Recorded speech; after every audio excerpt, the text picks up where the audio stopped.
他生来就背负无尽的才华，却从未全心接纳。但当来到巅峰，身处末路时，只需要轻轻点拨，他就会将自己完全出卖。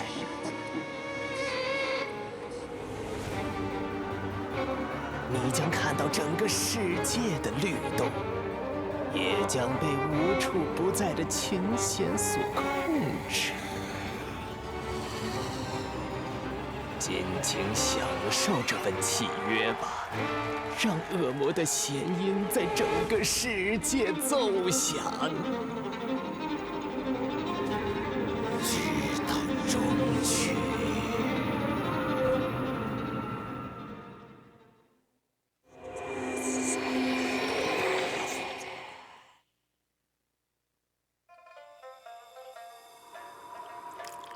若说这美人，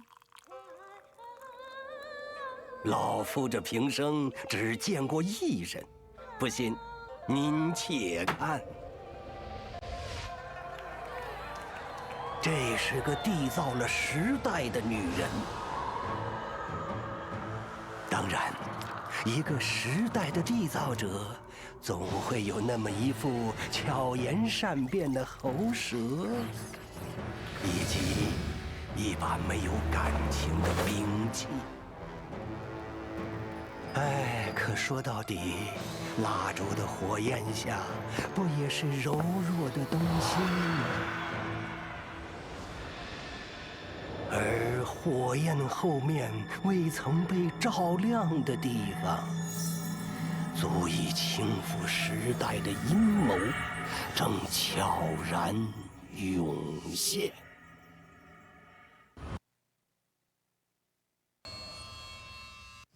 信仰之于部落，就如同灵魂之于人，而巫女理应是这份信仰的守护者。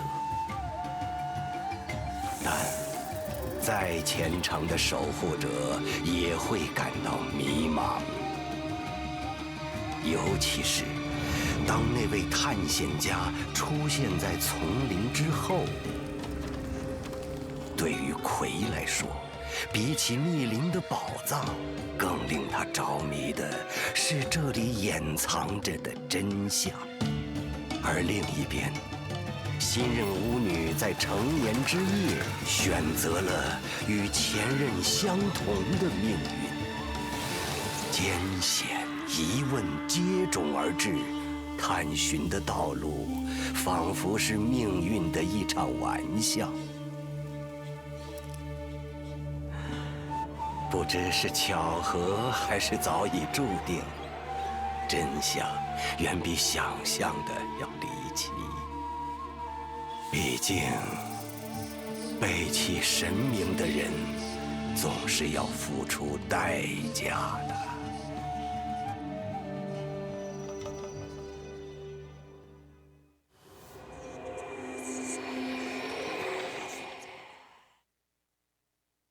从极北之地直插欧洲，这是本世纪伟大的创举。下一站即将抵达斯摩棱斯克。然而，大公的死，却让整列车厢的人都被贴上了嫌犯的标签。警长先生需要在这趟穿越风雪的旅程结束前，找出真相。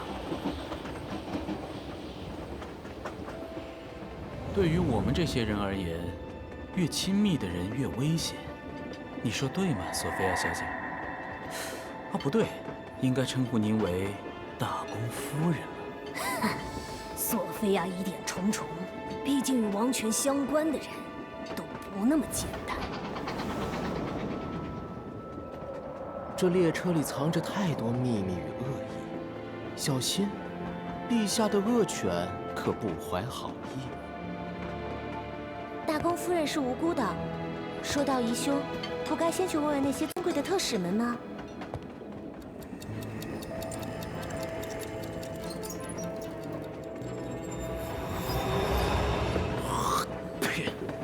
大公夫妇之间的恩怨，人尽皆知，真相其实早就清晰。真相真的那么重要吗？既知是，我们所有的秘密与爱恨，都会像身后的故国一样，遥不可及，不是？下一站即将抵达斯摩棱斯克，下一站即将抵达布列斯特，下一站即将抵达布拉迪斯拉发，下一站即将抵达维恩。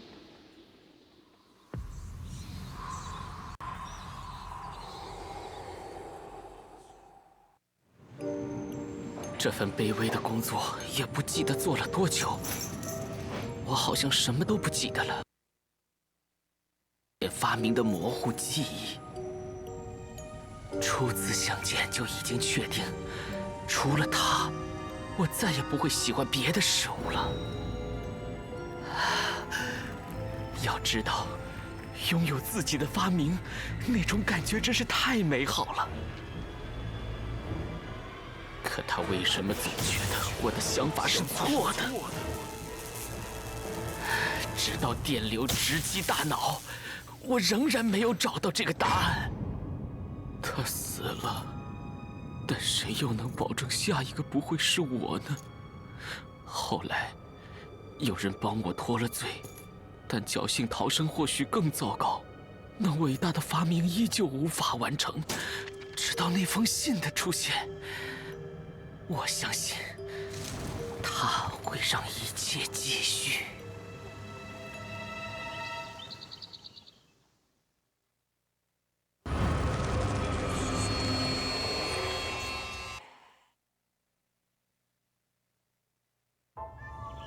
说来可笑，我曾相信过那些愚蠢的话，但那一切却随着这些世俗的喧嚣支离破碎。放弃浮华的表象，我选择重生，去探索那些真正帮助过我的小生命们。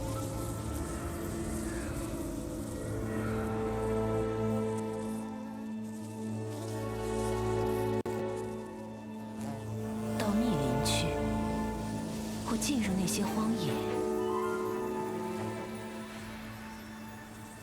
真正的智慧隐匿其中，而我将成为他们的主宰。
终于来了吗？这庸俗人间的谄媚之音。误入歧途的孩子，就该再度接受我们的洗礼。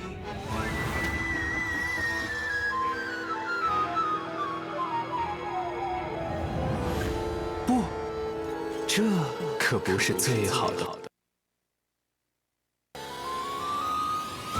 地狱来客的羔羊，不容沾染人间的野蛮。对于音乐家而言，乐理才是真正的武器。拉开来自地狱的交响乐，已经响起。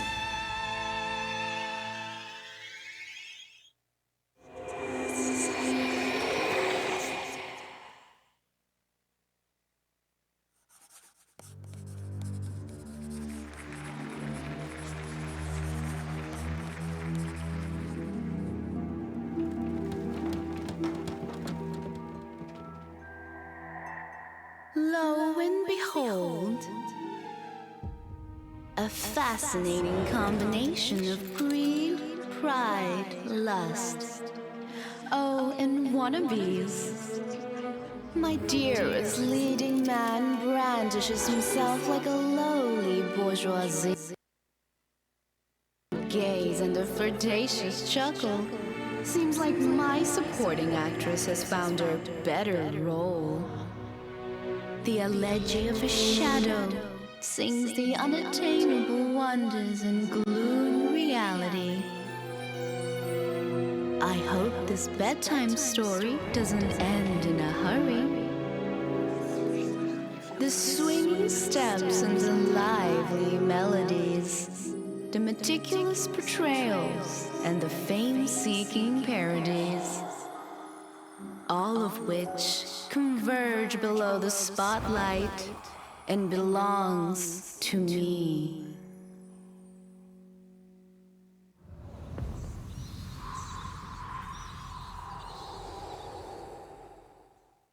从我成为守墓人的那一天起，便知道，拉兹这座圣殿，我没有资格在此长眠。善者葬于，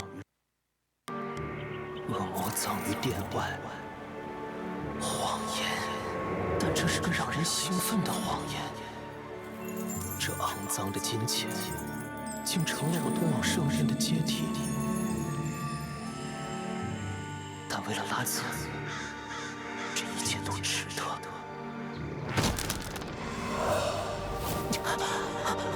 这该死的光，我察觉到了这些肮脏灵魂的恐惧。怪物，是我，还是他们？可笑。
幻想是妄想的雕塑台，妄想却成了刺入艺术家心脏的雕刻刀。雕像被刻刀塑造成像，它却被刻刀一次次地划伤。当无畏试探时，却发现自己普通的不能再普通。当你展现出才华，却又深秋隆重。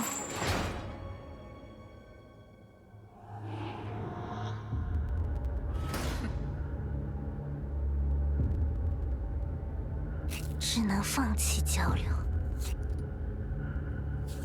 沉浸于虚无之中。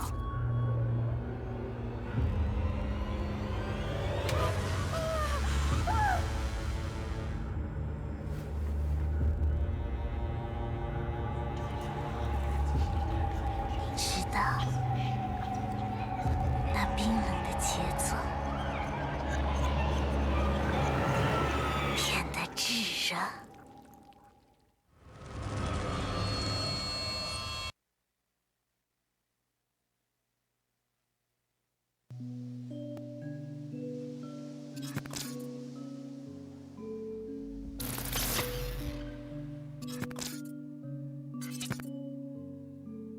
Stuck here under this crust forever, searching the mystery when I was gone. Show me the faintest clue to see this new worldview.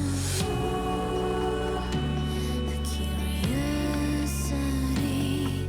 can discover something deeper out there.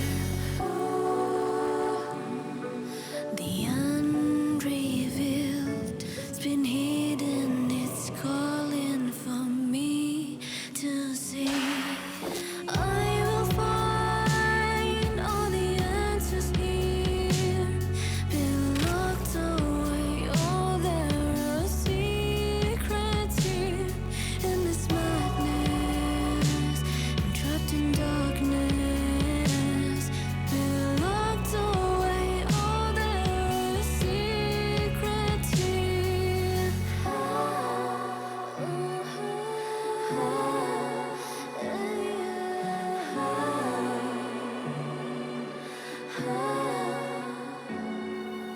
It's just another night, and I'm wondering what's behind that wall, beyond my imagination. Curiosity can discover something deeper out there. The unrevealed has been hidden, it's calling for me to see. I will find all the answers. 他生来就背负无尽的才华，却从未全心接纳。但当来到巅峰，身处末路时，只需要轻轻点拨，他就会将自己完全出卖。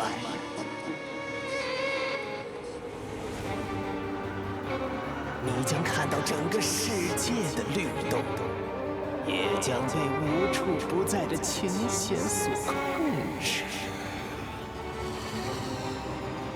尽情享受这份契约吧，让恶魔的弦音在整个世界奏响，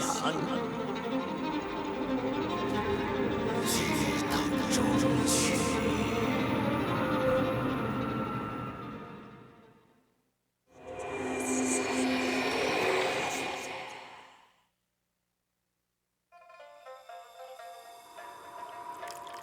若说这美人，老夫这平生只见过一人，不信您且看。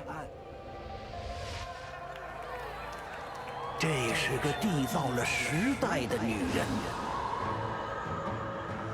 当然，一个时代的缔造者，总会有那么一副巧言善辩的喉舌，以及一把没有感情的兵器。哎，可说到底，蜡烛的火焰下，不也是柔弱的东西？而火焰后面未曾被照亮的地方，足以倾覆时代的阴谋，正悄然涌现。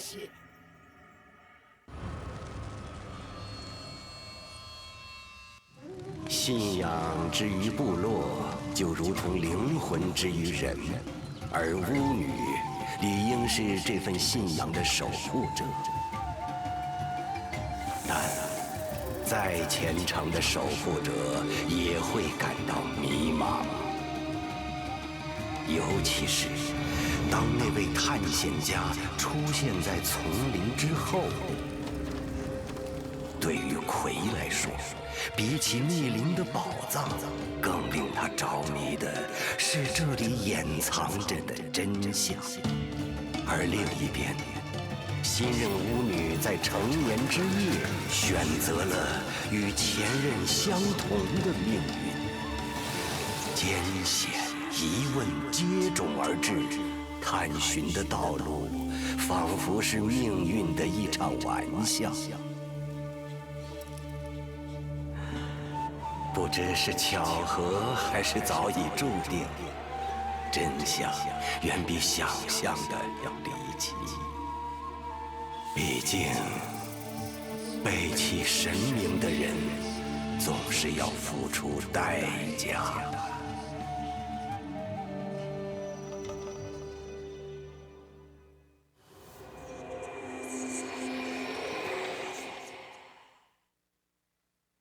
从极北之地直插欧洲，这是本世纪伟大的创举。下一站即将抵达斯摩棱斯克。然而，大公的死，却让整列车厢的人都被贴上了嫌犯的标签。警长先生需要在这趟穿越风雪的旅程结束前，找出真相。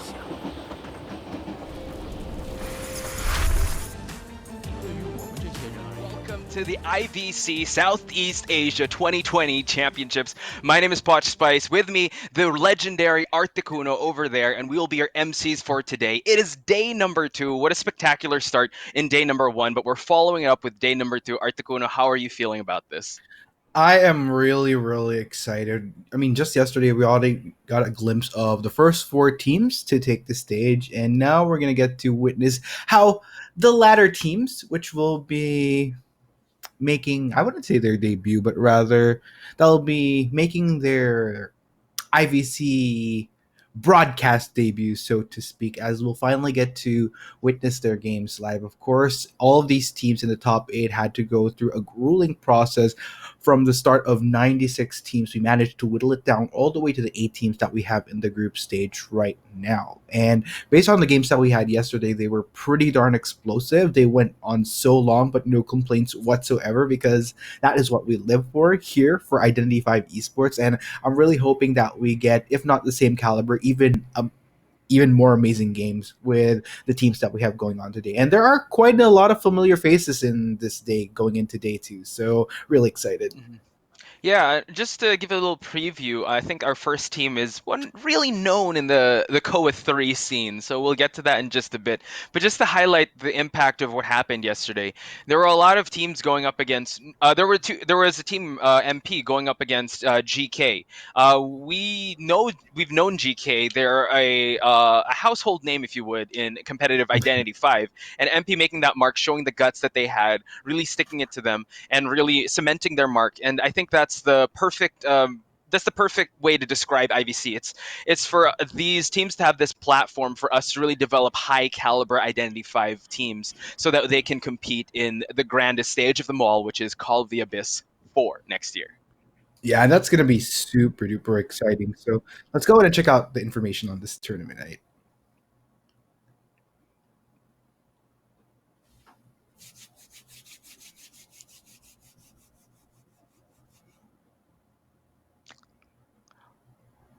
While we're waiting for that information, Yeah. you were saying that there was a lot of there were Welcome a to lot the of Identity teams, and 5 I think Southeast they're Asia about there. Championship Tournament There. 2020.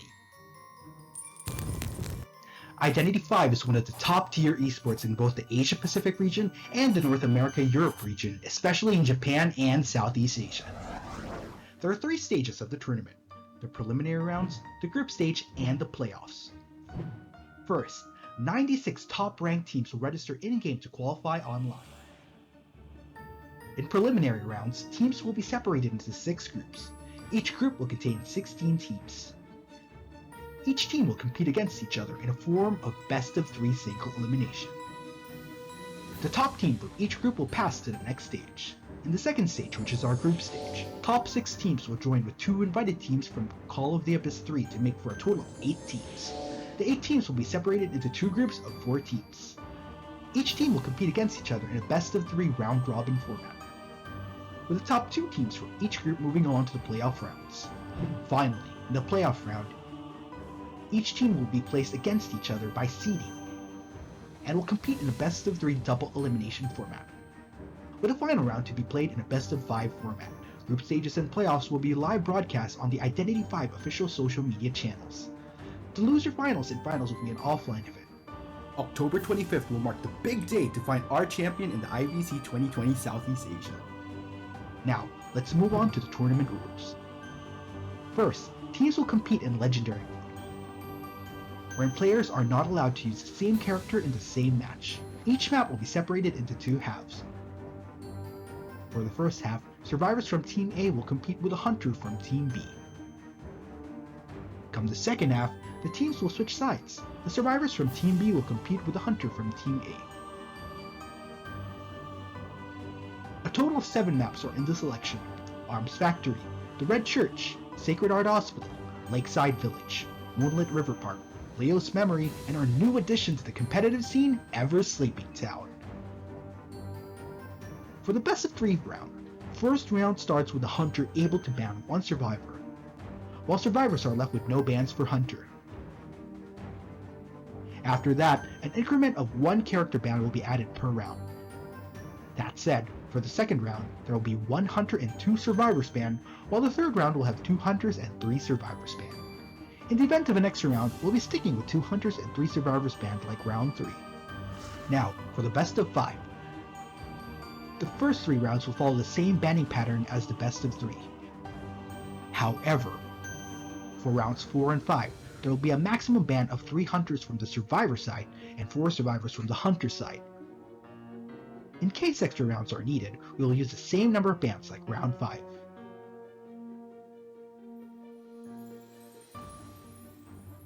Now let's talk about the scoring system. Each survivor escape counts as 1 point each, with another 1 bonus point awarded if all of them escape. On the flip side, hunters will get 1 point for each survivor sent back to the manor. If the hunter gets all of the survivors back to the manor, another bonus point will be awarded. The winner of the match will be determined based on the total score from both halves. For this example, in the first half, none of the survivors from Team A managed to escape, which means the hunter from Team B is awarded 5 points. Now, come the second half, let's say Team A manages to escape with 3 survivors getting 3 points, with the hunter from Team B getting 1 point. The total score of Team B are still higher than Team A, which means the winner of the match will be Team B. The tournament prize pool is a whopping 1 million Thai baht. Hope you all join us and catch the Identity 5 Southeast Asia Championship 2020. See you there. Yep, all roads lead to October 25, but here's a snapshot of the team groupings. And as we mentioned yesterday, we're still painting this picture because it is only day number 2. So what you see on the board is just 4 teams that did participate in day number 1. That was GK versus MP, GK being the winner of that, and NR versus IVS, and NR getting the better of that scramble.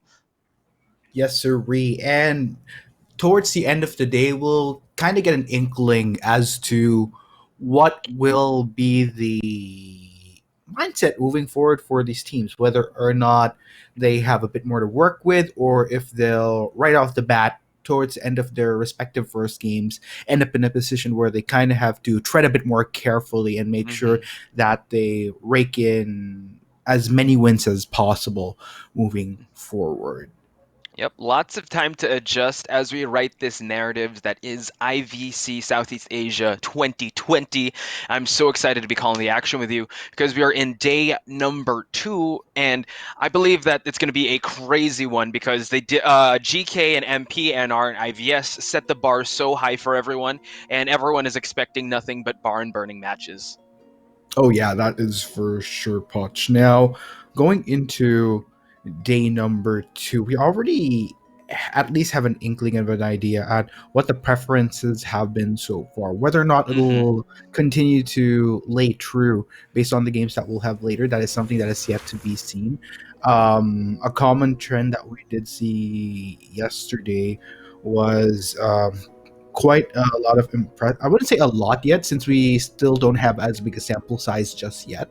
But Hmm. Violinist was within a pretty respectable pick rate, along with Guard 26. Something that I remember you highlighting, which I was quite surprised by myself as well, was Dream, which we went into this tournament with high expectations of seeing a high pick rate for her, but in fact, we only saw her fielded at least once during day one. Hmm. Yeah, another thing to point out is a lot of Leo's memories at the start of the round. So there could be a trend for them to counter, or maybe this is the new trend to counter some of these hunters for them to to opt for these bigger stages or these bigger maps. So Right. that's the narrative we're writing, ladies and gentlemen. We're going to come up with an awesome playbook towards the end here when it comes to IVC Southeast Asia 2020. And just remind everyone about the match that we are about to witness today. It is going to be VX versus 7HS. And I'm so excited for this match because VX is a very household name. And coming from yesterday, we did see a household name versus, let's say, I wouldn't say a maybe a known, but not seeing the Koa stage just yet. So they could get a shine here, which is 7HS. Yes, sirree. And since you've mentioned household names, I think even just yesterday, we saw some of that. But before we go into that even further, let's go ahead and check out our first team entering the fray, which is going to be VX. A lot of familiar Hmm. names here: God J, Captain Coon, Joseph XD, Synchros, and Earth. Hmm. And just to note, And oh yes. yeah, go for it. Just to note, God J and Synchros are holding the VX banner now because they did come from GK. That's why I believe 72S and Panda did a little switcheroo, and now God J is going to be hunting on the side of VX. Here is his formidable Dream Witch. We did see him hunt in the Call of the Abyss 3 finals, so he is a very formidable hunter. I mean, the numbers speak for themselves, Articuno. That win rate is so high. I mean, he didn't put God in God J for nothing. And Yes. that said, Uh, just it's interesting because we just touched on how Dreamwitch wasn't much of a was only picked one out of 12 games that we've had mhm. yesterday. I'm Mhm. kind of hesitating as I say that to make sure of my math. Yeah, one out of One out 12. of several games for sure. Yeah. But Godjay could be the one to break that trend and start seeing more Mhm. Dream Witch. Now as we move our Capcun, another household name, was with VX through and through. He is the seer of the group. 55%, 55 plus percent win rate. And we actually did see the seer a lot yesterday, and it did make an impact on the hunting side of things. Yes, sir. And really interested in seeing how this combination of players that are now on VX, Hmm. working with the actual members of longtime VX. We have Joseph here, by the way, 53.8% on the mechanic. We have seen quite a bit of mechanic as well yesterday. Won't be Hmm. surprised if we see that continue on, especially with Joseph being known for this particular pick. Not Hmm. just in terms of competitive, but it's also a bit of a talk whenever people encounter him in ranked.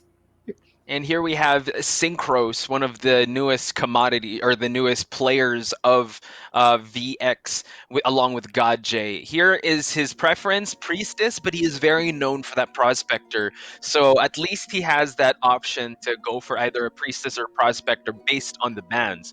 Moving on to Earth, the mercenary of the group. I believe he also does have a perfumer. I mean, this is high level, so you can bet that these guys can switch it here and there, but his mercenary is pretty dang good with a 56% win rate. Yeah, and Mercenary has still been up there as a hot pick at the Hmm. IVC. No surprises there, to be honest. And looking forward to see what VX is bringing to the table, whether we're going to be seeing more improvements to them going forward. I mean, one thing I guess that is a hot topic for me going into Hmm. IVC is we have a mix of teams that not only hail from Thailand. I mean, we're getting a lot of Thailand today, to be honest, but just with how the landscape of competitive is playing out right now, the fact that we have teams that are hailing from outside of Thailand. I think that's a Hmm. great shakeup that we have right now because if you're going to look at both COA 2 and COA 3, it has been a domination of these Thai players constantly representing the Southeast Asian region. So I really like that we're seeing other teams Hmm. that are outside of GK and VX's VX. spectrum, and it's interesting because I think it's a mix of these two teams obviously representing COA2, CO3. They're strong for a reason, but Hmm. it's nice to see that we're seeing other teams step up and potentially challenge that. Whether or not we could towards the end of this all see a team ultimately end that reign. That's something that's yet to be seen. But you know what? In order to determine that, let's go ahead and check out Hmm. their competition table, which is going to be 7H. Yes, 7H. Here is their lineup. Hanzo with the violinist, Himawarit with the mercenary, SPST with a cowboy, and I'll just get to that in a bit because we are looking at the violinist. And this is what makes this player so deadly because we did mention that there is a trend of the violinist. And we saw it to play into full effect yesterday. Shout outs to NR Aris, how he was able to use this violinist as a virtuoso, a maestro, if you would, of mayhem and destruction is how he was able to capitalize and cap off the end of day one. Yes, sir. I'm looking forward to seeing more of this, to be honest, going into day two. I'm really hoping that but you know what? Let's go ahead and check out the mercenary here. 34.9%. All good. By the way, this Hmm. is sometimes you don't want to just look at stats alone. What I've come to discover once you enter these tournaments is in some people, whatever comes up in rank, like all of a sudden when they go into competitive, it's a way different story because Right. of you're not just looking at how players play as individuals, but how the teamwork goes. And here we have Hmm. SPSD sitting at a nice 53.3% punch. This is actually this is the trump card for this team for me. A cowboy, a preferred pick. So this, and with such a high win rate, I think this SPST is their you know what? Their ace in the hole, if you would. Golf XOXO over here with a coordinator, another respectable win rate. As you were mentioning, it's really good to look at these numbers as a basis, but it's not the whole picture. It does just give us a little bit of a preview, but when it comes to the competitive play, it's totally different. Now moving on to Neno Zateb here with the mechanic, 41% win rate, pallet hit rate 9.2%, decoding progress for a decoding character 150, and average decoding progress is a lot higher, which 167.5. Seen a lot of mechanics in this tournament, Articuno. Yes, sir. And honestly, no surprises right there. We still have our triumvirate. Uh, Mm-hmm. Yes. is the triumvirate of survivors that is still holding pretty steady ever since the earlier years of Mm-hmm. competitive identity 5. And you know, if we're gonna just touch on the triumvirate real quick, it's really hard. Like if I were in the identity 5 um, game team shoes, like Mm-hmm. there's only so much you can do to try to nerf these guys in order to promote players to look towards other picks because the kind of nerfs that you could put on these three characters, it's already at a point where even just a few tweaks could instantly degrade their value. So it's like Mm, either they'll always be in a position where they're highly favored, or for if sure. you try to make those tweaks, they'll just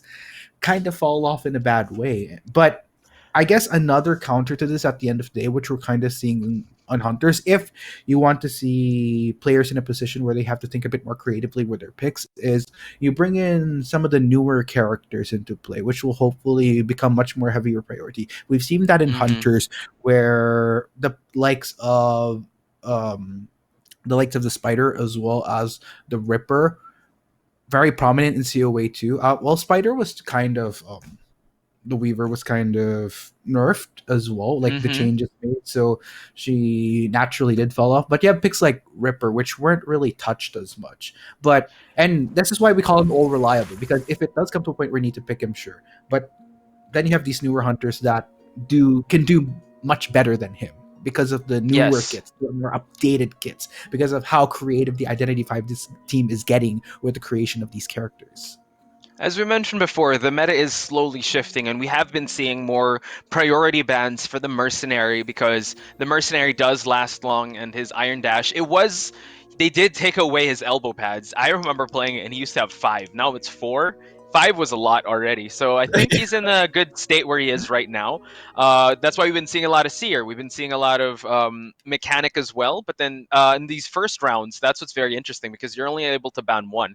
And I think that's where legendary rules come in because we still get to highlight as the rounds go on with these other hunters. Like, yeah, as you mentioned, like the Ripper who wasn't touched. It's just that the meta is ever changing, that there have been counters to certain characters already, baiting out certain hits, being able to last longer, being very good at really long maps. And now, as we're talking about this, and I'm going to bring up the word speculation again because here are our speculations for this match, ladies and gentlemen. Me and Articuno playing it kind of safe here. VX, the known team, one of the strong, highlighted in a lot of COAs. We're gonna go with VX for today. Do let us know what you think about that, but it just seems pretty. They seem pretty dominant, and they're in pretty good shape right now after they acquired God J and Synchros. Yes, sir. And again, the big question here is how that chemistry is going to help the team, because Mm, they've already proven themselves to be, as the term you use, household names, not only to Thailand but Southeast Asia, with constant representation of the region on their shoulders. Um, it's the mix and match, really. We've seen this in mm-hmm. other esports where even if you have a lot of superstars on your team, sometimes that doesn't necessarily always translate to chemistry, maybe because it comes down to a Mm-hmm. difference in preference of styles, or Right. maybe it could also come to conflicts with what their ideologies of strategies are. I think for Identity 5, it's a bit more forgiving, since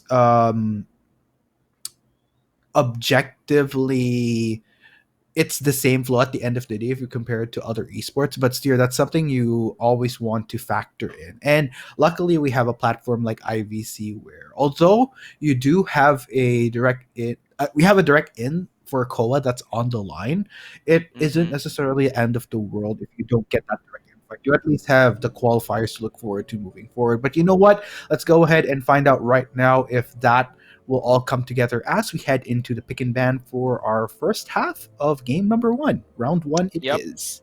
First map is going to be Arms Factory, priority ban going to the mechanic, and we're going to see a two rescue lineup with Capcun and Joseph XD, respectively, with the Gravekeeper and Mercenary. We're also going to see two kiting heavy characters with the Seer and Perfumer, and wow, Hanzo bring out the big guns right away, going for the Violinist here at Arms Factory. In Articuno, we have seen the Violinist in this map. It's a pretty favored map for any of these teams, depending on how they play their strategy. So I'm really excited to see this match play out. Yes, sir. We highly blessed and favored was what we can say as far as Hunter Pick being available for the picking on this particular map. Luckily, you don't have those bans to deal with. But you know what? I'm really interested to seeing in how this will translate. Arms Factory we go into, and let's see if Hanzo can showcase the same prowess violinist we saw during day one. Hanzo trying to sniff out some ciphers moving over there at 3 pallet. Now moving over to, I believe this is No Man's Land. Trying to still find the right target. The mech was gone, and that is actually a really good ban in terms of how the survivors played it out. Now moving is rotating to a factory, and I do have to commend how VX is really just on their toes, not really running into the hunter in any way. You see Synchros there realizing that the hunter is onto him, jumps right into factory, and the chase is now on Articuno. Yes, sir. Synchros is in a fairly good position. So, I mean, we've seen a lot of these survivors capitalize on how Arms Factory has been optimal to buy time just because of the full roundabouts that this hunter has to go in the midst of these chases. True. Now Synchro is shifting over to the factory exit. That pallet was broken. Moving over to water tank here. Not much real estate to work with. He's going to have to go for that pallet. Now it is a foot race before he gets the hit. Excellent use of the owl.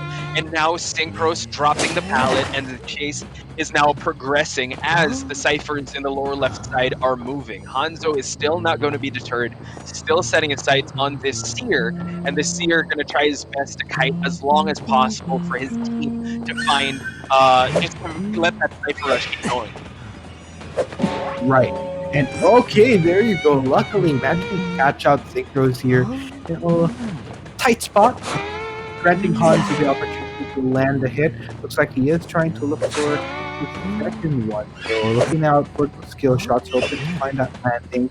A little bit of a tricky struggle though because of how well Synchros has been managing not only kite but those very subtle side steps that we've been seeing. And I think the fact that we only have 3 ciphers remaining from the side of VX, and it's still Hanzo laser focused on Synchros this whole time. Okay, there we go. He has fallen straight smack in front of a rocket chair as well. But you know what? Mission accomplished for Synchros. That was a lot of time on at the end of the day. Yeah, and also to come in Hanzo using that blink just to really close out the distance. And now he's got to try to keep this seer in this rocket chair. And as you see there, Hanzo using the skill shots to try to disrupt Cypher Rush. And you can see one of the survivors is trying to sneak his way in there. I believe that's Joseph XD as the mercenary. Priority saved, and now he's just sneaking his way. Hanzo sniffing something in the air that something is up. One person is making his way because the halfway mark is almost there. And here it is. Oh, wow. Again, this is one of the strengths of the violinist, his amazing camping. And look at that, gets the seer out in that scramble. Yes, sir. Really, Hanzo still committing, but of course, going for the setup first up. And just waiting for Synchros over there to reach that moment of the fall, and there you go. Synchros is down once again. This will be his second time on the rocket chair, though, so the stars are still looking pretty good for VX as far as the alignment to get the heftier numbers out of that gate. That's true. Second time in the chair, bought a lot of time, and look at the ciphers that are left. One cipher is left, and now moving attention back to water tank to try and just widen his scope and his field of vision with where these hunters are going to be approaching the seer. And it looks like it might be the Gravekeeper because he did do that burrow.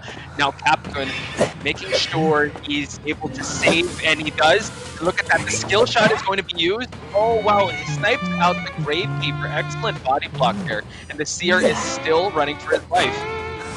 Yes, sir. Really love the setup coming in from Hanzo, in which case I love the forethought that he's been putting out in the midst of making sure that he has control over the terrain that he's playing around here, going up against VX. But nice timing on that pop. VX had that perfectly planned out. But the big question here is Synchros. He's still in a bit of trouble. He has this third life of sorts, right? That fourth, if you think of it. But I love how Hanzo is continuing to use on him because it would be rather tricky if he decides to try to go for anybody else except the seer, since just one more rocket chair attachment onto Synchros and it's already a good done deal. That guarantees Hanzo at least one survivor off.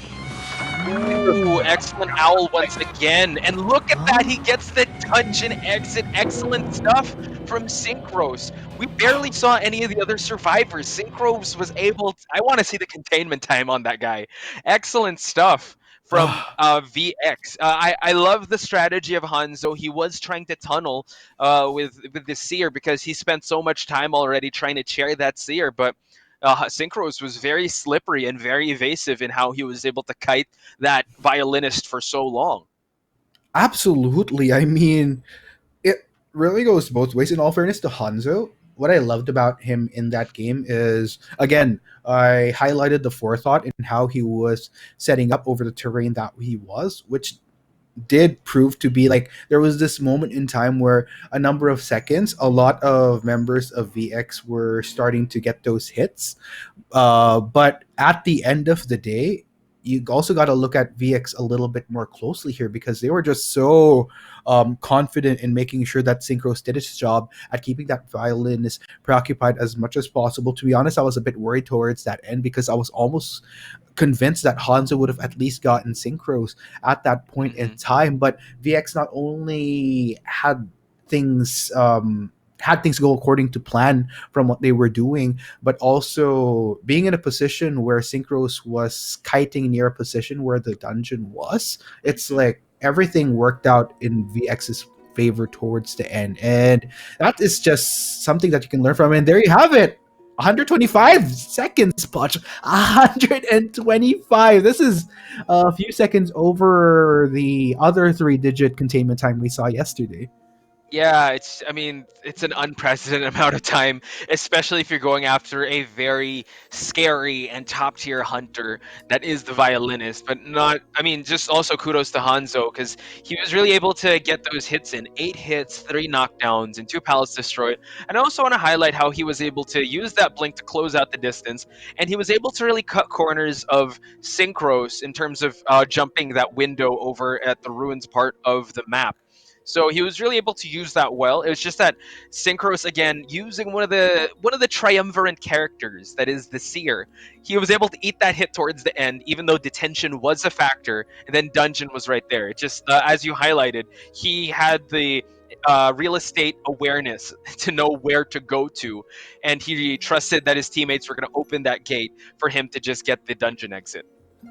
Yeah, and that's what really surprises me because detention is such a advantage to have as a hunter, Hmm. and I was that's why I was really expecting at least a one down, particularly in synchros, because it seemed that Hanzo had the right idea there. But at the end of the day, the forethought, the awareness of real estate, as you would put it, Potch, with where the location of that dungeon was, really sealed the deal here for VX. So yeah, great job.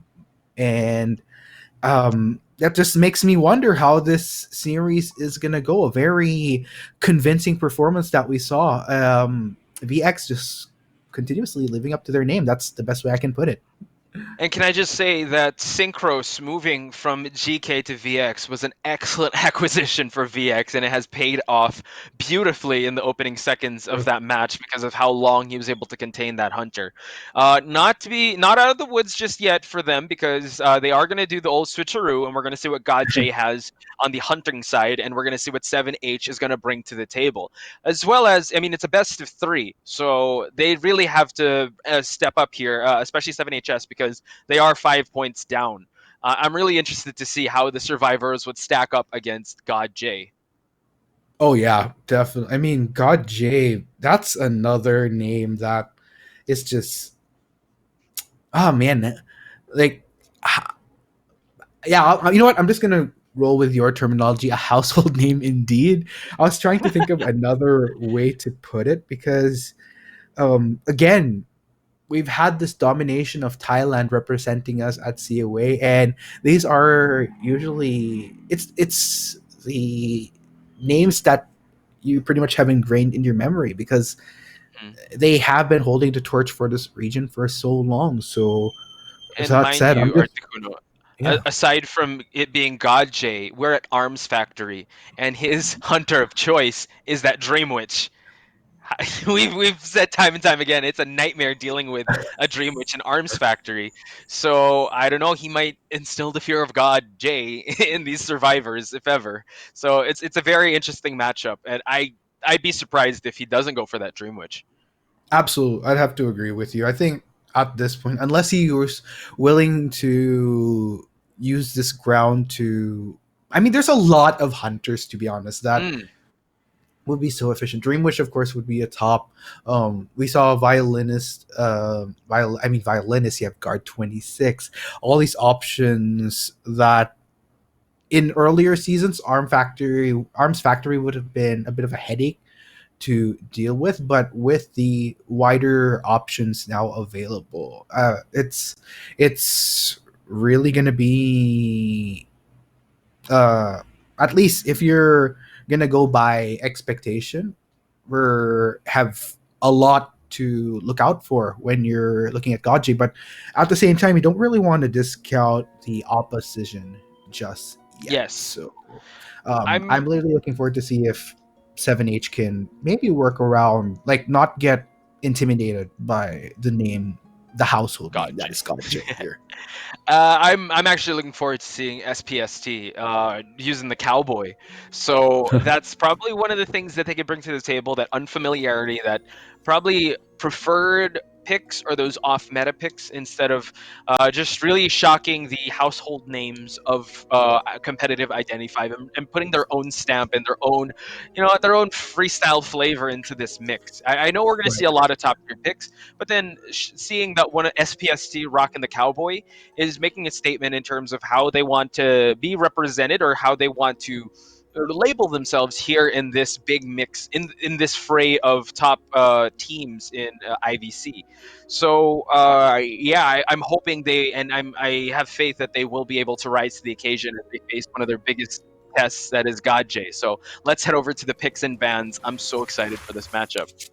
Oh man, let's see how this goes down. So we have our players. It will be the Seer that is Mhm. taken off the board. I mean, we saw how Synchros was during that game, and it does look like in 7H's case, VX Mhm. does not want to see 7H reap the same results that Right. VX's survivor side did. But yeah, let's check out these survivors, Punch. Okay. Wow. Okay. So Gache going with something OG. All right. So we're gonna see the Bloody Queen. A very interesting shades of Koa 3, if I would say. Like we have a priestess, we also have a mercenary, a gravekeeper, and a mechanic. As you mentioned, a seer being banned is it's a very formidable ban because of how effective that seer was in the early match. But a Bloody Queen here at Arms Factory is pretty scary, Articuno. Oh yeah, for sure. And you know what? At this point in time, I did have that feeling that Southeast Asia would still have a heavier penchant, a heavier taste palette for Yes. still wanting to maximize Bloody Queen over a lot of the other available options. So, yeah, really looking forward to seeing this again. We're in the second half of Game 1, guys. God J Mhm. going to show us what he has, while 7H, of course, not going to allow themselves to get intimidated. We'll just play as God J if we can handle this. Mhm. Gache finding that mechanic doll, trying to close out the distance with this. I believe this is back to the priestess, the mechanic, sorry, and drops another doll. He's not going to have that much real estate, not much resources to work with. Yeah, that's definitely a good start here for Gachi. At least he doesn't have to worry too much about some heavy rushes that couldn't come off of 7H here. But yeah, Gachi is just going straight at it. I love the rotations coming in, which is really putting pressure on these ciphers. Yep, now changing his sights to the priestess, Himawada. Excellent juke there, but then Gache able to cut corners there and able to get that swipe out of the priestess. Now the priestess moving her attention and rotating towards factory. Hopefully there's no one working on a cipher there on the side of 7H. Excellent pallet drop, and the priestess continues the chase. Oh man, this is really good for Gachi. Already getting earlier swipe onto this priestess instantly just takes away the portal and proceeds as normal. There you go. Mirror image will be popped up. Lovely pincer once again. These bloody queens, I'm Beautiful. telling you, Potch. Man. Yeah, beautiful stuff on Gaje's part. Vintage, I would say, Bloody Queen. Getting that pincer, getting that sandwich, really cornering the priestess, and now gets to the rocket chair. Now, who will get into the rescue duty now? Wanted Order sees the mechanic. Nenozateb over here trying to push the ciphers going, but Godjay just cleaning up the real estate so no one really has any pallets to work with. SPST is the mercenary, so he will try to just close out that distance body block to just stop the movement of the mercenary, and now the priestess is out of the chair. Oh man, good timing on God Jay getting that hit before the priestess could get a pallet down to hopefully have held him, but fortunately that won't be the case, in which case priestess will just try to do what she can to establish as much distance as possible. God J, of course, looking for those swipes, knowing very well that it's guaranteed that he can get hold on this priestess, and second time on the rocket chair. Yep. Now, but Golf is over there in the vicinity, so he might be on rescuing duty. Second time playing musical chairs is this priestess, and now Wanted Order is seeing the gravekeeper that is Golf that is nearby the area. Nenozateb, I think, on healing duty, healing up the mercenary. Still a lot of resources to work with. The priestess, this is her second time in that chair, but Golf really has to double time if he wants to try to get her out of it. And now the Bloody Queen was able to get Golf out of that burrow stance. Oh, there you go. Nice swipe coming in from God J once again as the rescue comes in. I like how 7HF is continuing to rotate between different members. It's like different duties of the guard in order to get the rescue on this priestess. But I am really worried at this point in time. Nonetheless, mission accomplished by this priestess. This will be the third time towards the rocket chair, but you also have to comment on the flip side just how much progress 7H has been making towards making sure that these ciphers are wrecked. So it won't be a priestess going down in vain. That was a lot of time lost. Still a lot that 7H can bank on at this point, even with the absence of one of their survivors now. Exactly. Double down on the priestess's part. Now it is up to the three survivors that's left to push the objective for them to get out of this compound. Now, Godjay has his sights set on Golf, I believe, the gravekeeper. Now, drops the pallet on her, able to get that stun now, trying to transition to the shack area. Golf still on the hot foot of this Bloody Queen, while Nenozatep and the rest of the team try to go for Cypher. His excellent blink, and now he gets that hit in the middle of that process. Yeah, I'm actually like just a side note here. The number of whacks that God J has been getting on these survivors, I'm really looking forward to seeing the end game stats because it almost feels like as though not a minute will go by without God J landing a snack on any one of these survivors for 7H. But still, managing to find Nenozateb right there, one of the ciphers right in the nick of time right there, just so that Nenozateb doesn't have to worry about going back there, and will instead just trying to make sure that he tries to type out this God J, but no, the hit will come in once again. The precision is real with this hunter as God J gladly takes yet another piece of his prey to the rocket chair. Yeah, Nenozatep had the right idea going into that factory. That, at Godjay utilizing the toolkit of this Bloody Queen to perfection, and now unfortunately the basement is a factory, so this rescue is going to be a little harder. I feel like it's Golf that's going to be doing this, and now switching over to Peepers, interesting choice here, and excellent one actually, so he can monitor the basement as she tries to go and hunt and stop the cipher rushes from happening. Because actually, excuse me, the ciphers have already been popped, and now Godjay is on the hunt because the tension is now a factor. Yeah, I mean, a rescue attempt at this point would be very tricky since they did decide to go for their pop. You know what? It's only round one. They don't have to sacrifice too much. They're just going to play it safe instead. Will content themselves with the 2-2 towards the end of it. Round one, though, at the end of it all, will be going to the hometown heroes of Bangkok with the constant reps at COA. It will be, of course, our boys from VX. Yes, so it's 7-2. They really did put up a great fight. That priestess was. I want to actually see the containment time of that priestess because, as you mentioned, the hunter, the Bloody Queen, was really able to get a lot of swipes in and a lot of hits. And the aggression, it's like not a second went by when she's not attacking, because again, in the lineup of 7H, you have really long-lasting survivors in the mechanics doll which can, you just keep planting one and they'll get back. The Mercenary, who eats a lot of hits, and the Gravekeeper in that burrow state can eat a hit as well. So it was a great job. I believe it was calculated aggression in terms of God J using that Bloody Queen to bloody perfection in that matchup.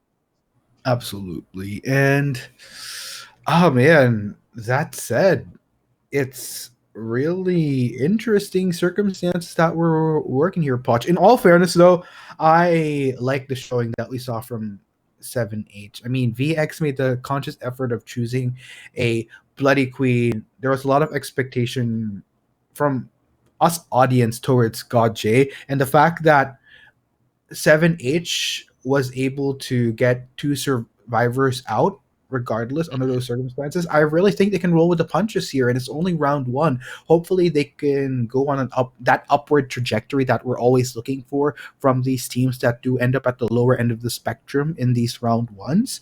Hmm. And there's a little bit more leeway to work with now that those bans are going to be coming into play here for both Yeah, teams. and as you mentioned, round one usually is just the feeling out process, especially for let's say these teams that haven't seen a huge stage because this is the first IVC, and now they're getting that experience, facing off against oppositions like VX and the GKs, and now here we have it, ladies and gentlemen, the summary of the match that just transpired: 13 attack hits, 5 knockdowns, one pallet destroyed. The destruction on God J is real. But looking at how many seconds these guys have kited, I mean, very formidable with the Priestess. Himawarit over here with 57 seconds, being the first one out, and Golf 62 seconds. Very impressive stuff. And you saw that the Mercenary was there on rescuing duty, while the Mechanic was there on just pushing the objectives as far as she could. Yes, sir. And you know what? I have to give props to Himawari Hmm. because, I mean, he really utilized the 3 lives that he had on that priestess to buy time for 7H, which is why by the time that he did go down, 7H had already accomplished quite a bit with those ciphers. I really thought there was a possibility where they actually could have gone out with 3 survivors out of the gate. It is unfortunate that the second survivor that went down wasn't able to maximize the kiting potential that he had around Arms Factory. You know, that's the interesting thing, Watch. It kind of goes both ways. That factory is a great playground for the survivor, but it could also spell trouble because of that access to the dungeon. But let's go ahead and check out the MVP here, which is going to be Synchros. I highly agree with this, to be honest. It's a no-brainer for me. Yeah, do we need to say how long he's kited? This man's kited 125 seconds. You and I could have went and have like a tea break and just went to the bathroom and came back and it's like, oh, Synchros is still kiting? That's how long he's contained this hunter. Again, using the owl to perfection, and he was really able to gain the rage of that owl. So a lot of owl mains out there seer mains will be very proud to see Synchros, utilize the seer to just perfection. So chef kisses go out to that guy. Awesome stuff. And I'm really interested to see how these players are going to adjust, especially as we change maps in the second round. Absolutely. And I guess at that point, I will say that I would like to think of the positive here for 7H, that they can pull through in all of this, but you also can't deny the experience combined with the preparation for VX. It's going to be a tough climb for them, but I am really gonna look out for 7H here, that hopefully they can put themselves in a position where they have a better play going into round two, just so that they still have leeway to work with to force a third round. It's just that at the end of it all, the stats combined with what we just saw, VX is on a roll Mhm. here. They always have Yes. been, and they didn't represent Southeast Asia without reason. It's really showing the pedigree that they have going into this. Yeah, for sure. And I'm sure also that 7H planned this far ahead. They knew who they Oh were yeah. up against. It's VX, one of the most formidable teams out there in the Southeast Asia region. So I'm sure they have contingency plans and they have to pull in that bag of tricks and like hit DEFCON 5 already and pull out all the stops in the second round to keep this puppy going and keep for them to see a third round. Now, I think it'll weigh heavily in terms of the map and how the survivors are going to last long. And another question is, will VX respect the Vio ban? Right. I mean, it's interesting that you bring up potential picks for Hunter's Punch, because at the back of my mind, VX is probably one of the trickier teams to ban against, because it goes both ways. If you're looking at a hunter like God J, not only are you looking at signature picks, but he as is pretty competent on so many other hunters that he could Oh, for sure. bring to the table. And the tricky part about Identity 5 for me is sometimes it's both a it can sometimes be an asset, it could also be a detriment, especially when you're looking at particular maps where there are hunters that aren't normally a selection, but when you put this particular map into consideration, is suddenly in the equation. So that if you're going up against a hunter like Gotje, that really widens the pool as to what he can bring. He could bring the maps, these hunters that are efficient at a certain map to play, or he could just stick to what's up in meta. And Right. that creates a number of problems if you're the opposition, where what do I focus on banning? Do I focus on what he's comfortable at, which we know for a fact he could bring some ace performances to play just to grant his teammates bigger points? Or do we just focus on what could be problematic, knowing that this is the map that we're playing on? There's so many variables that you have to look into once you're starting to go into the pick and ban at this kind of caliber.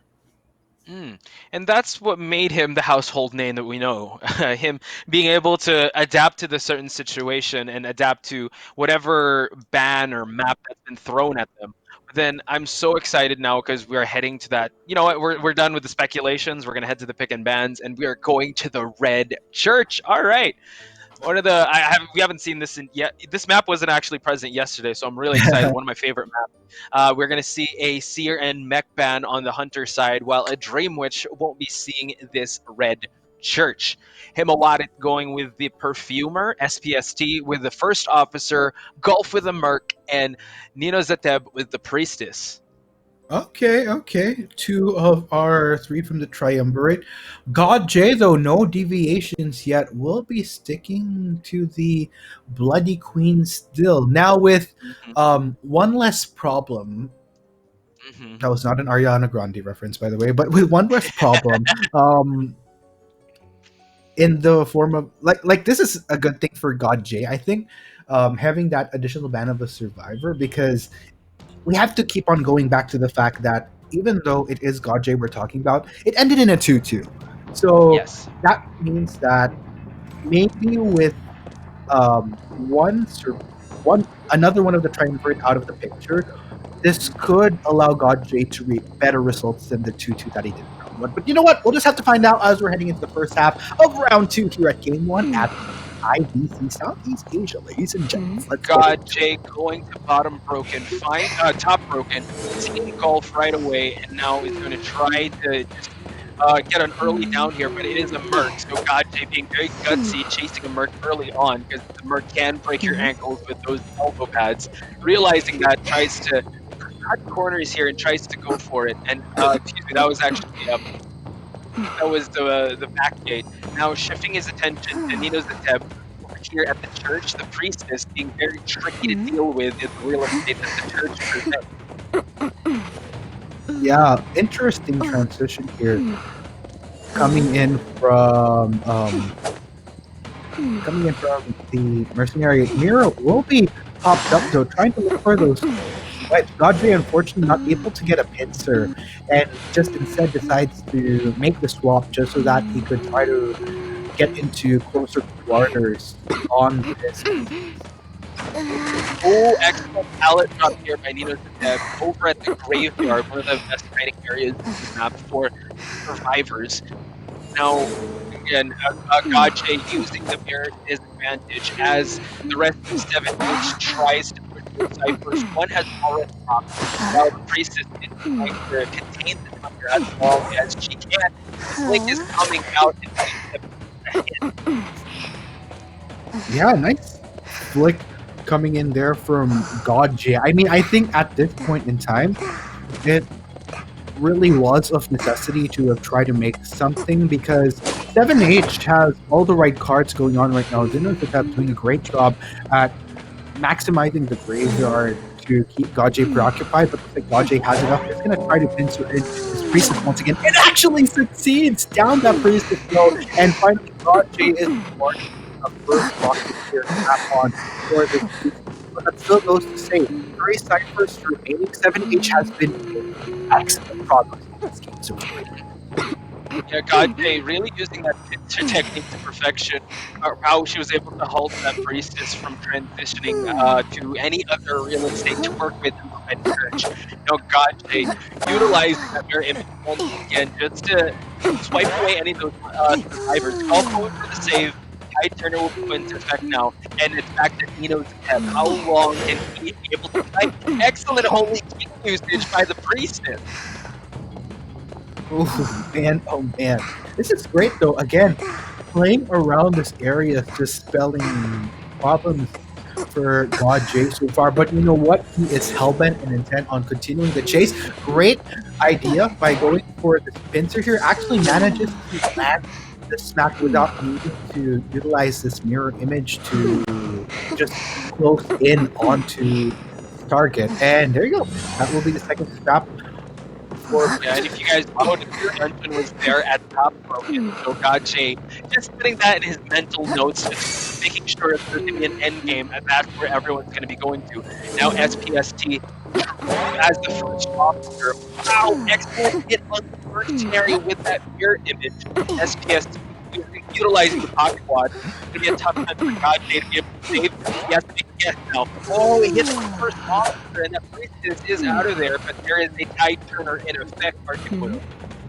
Yes, sir. Ah, man. This is really interesting. Okay, pallet will be dropped, but there we go. The last effort will also come in, though. SPST is in the vicinity. That's 2 members down for 7H. But you know what? It's all good. 7H had that cipher ready to go. Everybody's up and kicking. We can still see a potential 4-man escape come out of 7H. But the pincer actually manages to land Nenu's attempt. And that will be the 3rd time on the rocket chair. This is good, efficient time for God J. Getting this priestess down early on, knowing that this will be the 3rd time, will instantly allow him to turn his attention to go for another survivor. And there you have it. Goes towards the gate. And 7H, of course, already has the forethought of trying to evade God J as soon as he made that reposition.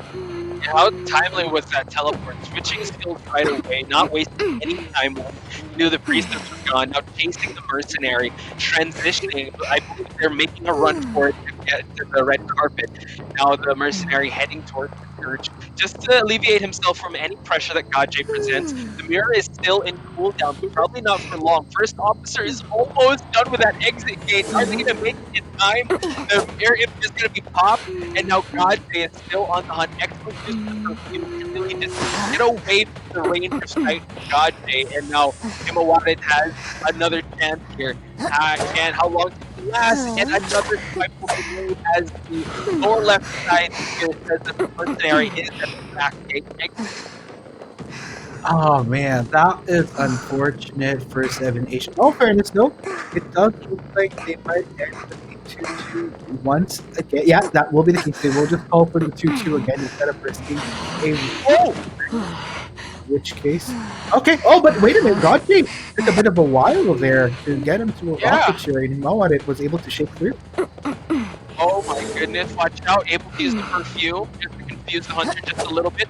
Switches the mirror image. Himawarit, and gets hit once again. Gaje, that was too close for comfort there. As he was trying to find a rocket chair, Himawarit was able to struggle free. The dungeon was that top broken. Very scary spot for Gaje. But congratulations, still tying things 2-2. Yes, sir. I mean, oh man, I'm actually kind of thinking about the different possible scenarios which could have played out, because I was really convinced that 7H was poised to be in a position where they could have gone for a 3 survivor route, even though Gajay was able to, even with the condition that the priestess went down super early upon the popping of that cipher. Anyway, nonetheless, as much as we can try to look at those angles, the results are there, and the 2-2. This still puts um my memory's 7H. so bad right now. It puts VX 7H. in Oh, a okay. better position right now, because all they have to do in order to win this best of 3 is make sure that they get 3 survivors out of the gate. And just by the history of how this best of 3 has gone, you go back towards that round 1, they got 4 survivors out of the gate during Hmm. round 1. So that really proves to be a huge morale boost on VX's part, as far as potentially not needing to even worry about round 3 anymore. In which case, for 7H, it's the flip side. They really have to push the pedal to the metal if they want to see the light of day of a round 3 in this. But who knows? I'm really excited to see how that'll go down once we hit that second half patch. Yeah, if we just recall, the priestess really did her job, really able to rotate around the structures of graveyard to the church to being able to end up in top broken, and it was utilizing that really well. It was just the final seconds of when that cipher was popped and detention was a factor. It really shifts the momentum in that way, and it's in those few minute seconds that can dictate the pace of this match. And here we have the match data. Look at how much time. And Nino Zateb, shoutouts to you. 130 seconds kiting this very deadly Bloody Queen by Godjay. Not to mention also, actually all these guys are past 30 seconds. Himawarit with 35 seconds, SPST with 45 seconds, and Golf with 45 seconds. Himawarit, though, being the one to really push those objectives. Now looking at Godjay's sides, there was a lot of mirror image usage and a lot of hits. 10 hits and 6 knockdowns. So excellent stuff. And you know what? And Nino Zatev also was able to get a pallet strike in there. So he really had his work cut out for him in terms of containing the hunter as he did over there at the Red Church. Absolutely. And I mean, this is why I really thought, like, I had high hopes for 7H escaping with at least 3 survivors, because Neo Zateb really went the full throttle with this priestess. So much value.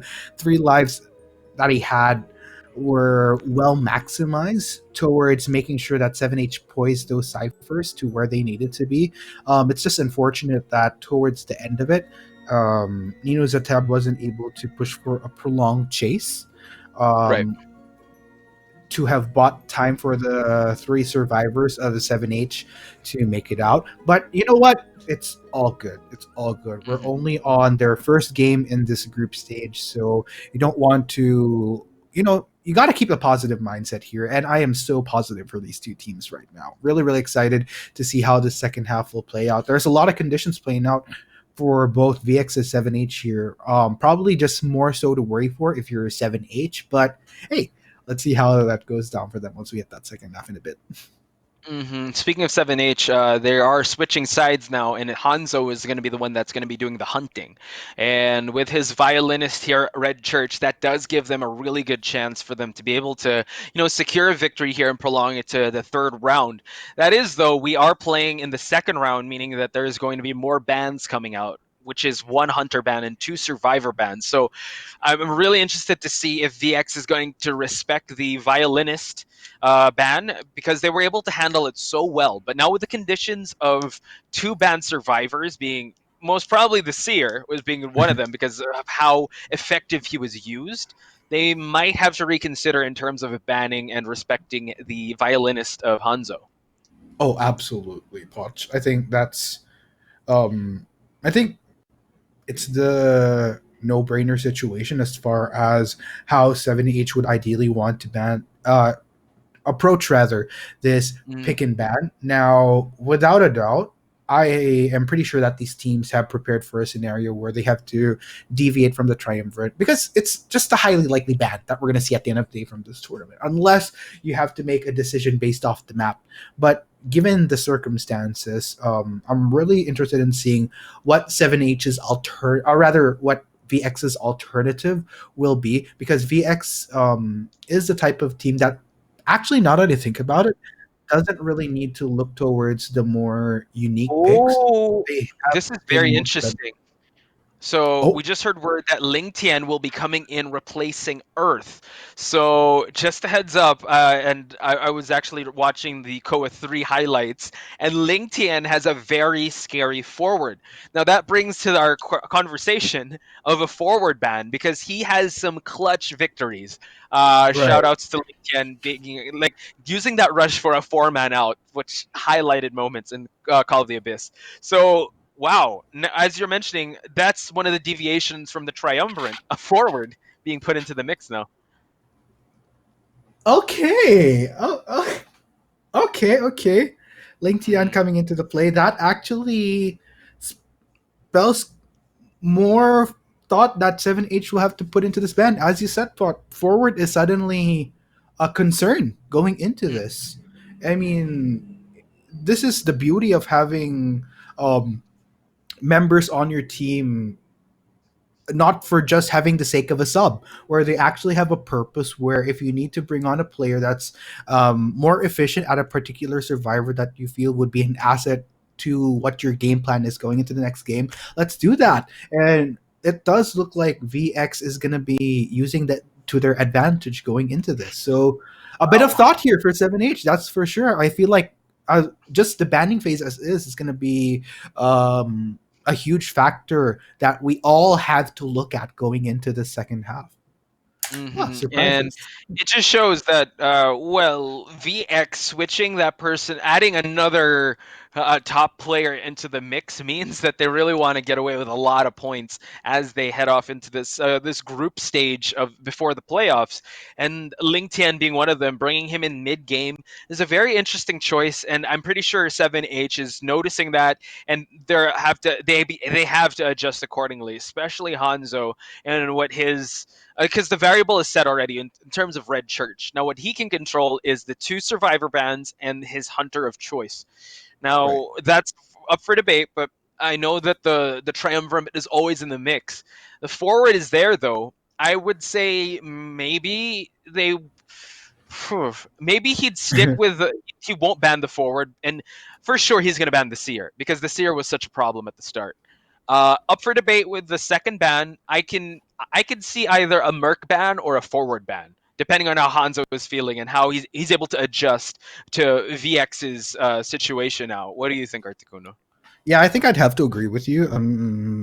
If you're going to look at which survivors can really traverse terrain more efficiently based on what utility that they have, mercenary and forward. So you kind of want to pick the lesser evil if that's the mindset that 7H will be having as far as how they approach their selection in band. But gosh, time will tell. Not gonna lie, it's an interesting. What's the word I'm looking for? This is the beauty of casting from home. I could just instantly Google the word that I'm trying to look for. It's the Yes, conundrum that they're facing right now. yes. What a kerfuffle they're in, and the type of situation that they've brought upon, and adding the extra mix of a Ling Tien, a very scary forward, into this mix in Red Church. It just brings so much. Just when we were having brain drain in terms of like computing how much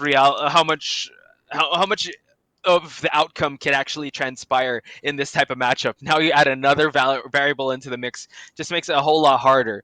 But one thing is for sure, though, pressure is on 7HS for them to perform because they need to tie this game for us to see a third round. So hopefully Hanzo is able to adjust and he's very comfy in Red Church. Right. Agreeably so. I guess that's something we will have to find out whether or not the comfort will be found going into this. But yeah, anyway, we're just waiting for the players to settle into the lobby so that we can get the pick and ban going. But we'd like to welcome y'all once again. For those that have just tuned in to the Identity 5 Championship Southeast Asia 2020, Articuno and Potchvice right here, bringing you all the action over the next few weekends to come. Imagine a full October of Identity 5 action. Couldn't ask Hmm for more. Same. Like I'm just excited to see all these matches and discuss with you and the rest of the community of what's about to transpire and build the stories that are happening in front of us. And right now we're seeing a heated battle between VX and 7H. For those of you that just joined us, VX is leading the fray in terms of points with 9 points, while 7H is at 4 points. And now they did win the first match. They did tie things once again with God J's very scary Bloody Queen. Now the ball is in Hanzo's court. He has to be the one to do the hunting, while Earth was one that was shifted out, and now Ling Tian, the forward of VX, jumps into the fray. Now, Articuno and I were just speculating and talking about what is going to transpire on the Red Church, and it's a pretty interesting topic that we're talking about because we're still stuck in terms of who are they going to ban. Seer is for sure. Well, I don't know. We can't say because the mechanic is also a very viable ban because the mechanic was very viable in terms of doing that cipher rush in the first onslaught at Arms Factory. Absolutely. I mean, so much you have to put into consideration here, especially if you're 7H. But you know what? Just really raring to get into this pick and ban already so that we can find out how they will approach it. Oh, gosh. And what combination of survivors are they going to go for if you're VX? And actually, yeah, for 7H, I'm also wondering what the hunter pick will be. I mean, we've been talking about how they could approach survivor bands. Hunter, as far as what 7H has in history, violinist, of course. I mean, there hasn't been any swaps, so we're just going to assume that Hanzo will continue to take the fray for 7H. So, well, Yeah, 61% is a very formidable win rate. But with the way that VX was able to counter that, the on start in Arms Factory, true. it could be just a feeling out process. Because if we compare this to day number one, usually the first matches don't really, it doesn't really display or doesn't paint a good picture of what is to come. Usually teams bounce back, they find their groove. Case in point, NR's Eris. He was really able to bounce back and really come into full form. So could Hanzo be able to go into plus ultra with his violinist and be able to, you know what, keep this game going as they go up against the juggernaut that is VX? Yes, sir. Oh man, I I just really want to get into this already. The impatience is killing me, because we've been talking so much about how pick and ban can go. I just really want in for pick and ban already. But you know what? Totally understand if they need to take their time a bit more. Quick preview, guys. Not only are these guys taking the time to prep for the next round, but also, of course, I also have to factor in how this is also a good time for them to prepare accordingly. But as a little birdie told me right in my earphone, we will finally get to head into that pick and ban we were looking for. Watch. Oh, and look at that. Yes, respecting the mech and the seer. And now Ling Tian going with the forward. So this is going to be a very interesting matchup. Bloody Queen is going to be banned. And we're going to see a gamekeeper? Excellent Say pick here. what? Wow. Okay. Very interesting pick here from Hanzo. Making IVC history. Okay. Can I just straight up say, throughout the entire time I've been casting Identity 5, I've only seen Gamekeeper once, if I'm not mistaken. And this was way long ago. So, Okay. All right, oh, Hanzo came to play. wow. Gotta watch out for those hooks, ladies and gentlemen, as we introduce the rest of the fray here. Captain with the Acrobat, Joseph XD with the Mercenary, Synchros with the Priestess, and Ling Tian with a very signature forward, and that is who Hanzo is spotting out early on. Gamekeeper. I'm sorry. I'm gonna try to recover real quick from seeing that this is Gamekeeper. Here we have VX playing around the graveyard area. This is great. Hanzo, though, I think the great thing about this. Okay, let's try to put logic into the gamekeeper pick. What I do like about this is what Hanzo has to work with is he doesn't have to worry about going these long distances. Um, if he could land his skill shots, at least that's a very efficient gap closer that he can maximize in this case to counter the fact that he has to work around these walls in the midst of these chases. But that is such a hard skill shot to land. This is why we don't It really is. see that much gamekeeper in the first place. Yeah, so respect to Hanzo using the gamekeeper, also using the keepers, but VX really rotating the map well for this gamekeeper to just keep constantly shifting targets. Now he's gonna set his sight on Synchros over at the shack. Portal is going to be used. Now he's gonna go through it and get stunned just a little bit. Synchros is buying so much time for his teammates now. As in the lower left, you can see that Hanzo really went for the late game as he banned the mech. You can see that the team is heavily reliant on rescuing and kiting, so not much prioritized decoding. So Hanzo does have time, but he can't waste too much time and have to start putting some survivors into chairs. Oh man, this is an interesting development that we're seeing for Hanzo so far. Really playing the patience game here. Gonna propel himself forward in this case. Try to close out some gaps here. What's really interesting though is that with the time that he has been doing, we have been seeing VX kind of put in a position where we see some constant rotations from them as well, based on the movement from Hanzo here. So I guess it's going both ways so far. So far, so good for Hanzo. I guess VX in an interesting position as well. I guess we'll have to see how this works out in the long run, really. Hanzo now still on the priestess. Excellent drop of the pallets for Synchros. Now at the graveyard here. And now Synchros is going to keep moving these pallets to try to avoid the skill shot of Hanzo. Moving away. Oh, he gets the shot in, and this is what he was looking for. Priestess gets hit for her trouble, and Hanzo has struck first blood. Synchros here just camping in these pallets, making sure that he's not in line of sight of Hanzo's gamekeeper. As the keepers are going to be planted, two ciphers have already been popped. And look at that, well-placed kill shot, Arthur Bruno. All right, Hanzo on the board with one survivor down. Yes, sir. The patience has manifested for Hanzo in the form of this priestess.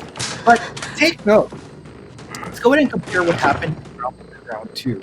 Hanzo was Hanzo did pretty decent in these chases. I guess the TLDR of what I'm trying to say here is that Big even tackle on the side of Blink again, able to stun Hanzo for so long. Apologies for the interruption. I couldn't help myself, but big save by Blink again. No, it's totally justified. Ling Tian just swooping in like a hero, getting the crowd control onto Hanzo, as well as the rescue on this priestess. Hanzo knows what his priorities are, will continue the chase, and it's going to bank on just whittling down Synchros here. And Synchro is still camping at the pallet over here at the back exit. Synchro drops the pallet. Oh, Hanzo was able to get that out of him. Look at that, another tackle. Gonna buy some time to separate from the priestess, and they did pop the cipher. So the priestess's last effort was to no avail, and Hanzo is at the back, but in terms of putting these survivors in chairs. Oh man, PX is in total command out here, but Hanzo still has a means of salvaging this game. A little bit of a dizzy spell after following Synchros through that portal. But at this point, the win condition for VX, all they have to do is make sure that they get 3 survivors out of that gate. Hanzo, luckily, was able to land a hit onto Synchros. Will there be enough time for him to go for a second, though, on VX? And he's able to use the teleport, I believe. No, he's going to walk it. Hanzo able to just close out the distance in the wedding exit. And now, I believe the Acrobat used a skill. Ling Tian is so close to actually getting to the exit. The tension is going to be something to consider. And Hanzo trying to use a skill shot just to keep those survivors away from his prey, which is Synchros. Acrobat Mercenary out of there. And look at this Hanzo, I believe. Oh my gosh, the forward trying to make his way to the dungeon, and they get it. He at a 3-man out. Holy cow, with that. Ladies and gents, that was the intense last few seconds. Yeah, take same here. Like need to take. Like I'm just in shock right now with how that ended. But yeah, Gamekeeper. I mean, Yeah. Gamekeeper as this was a shocker.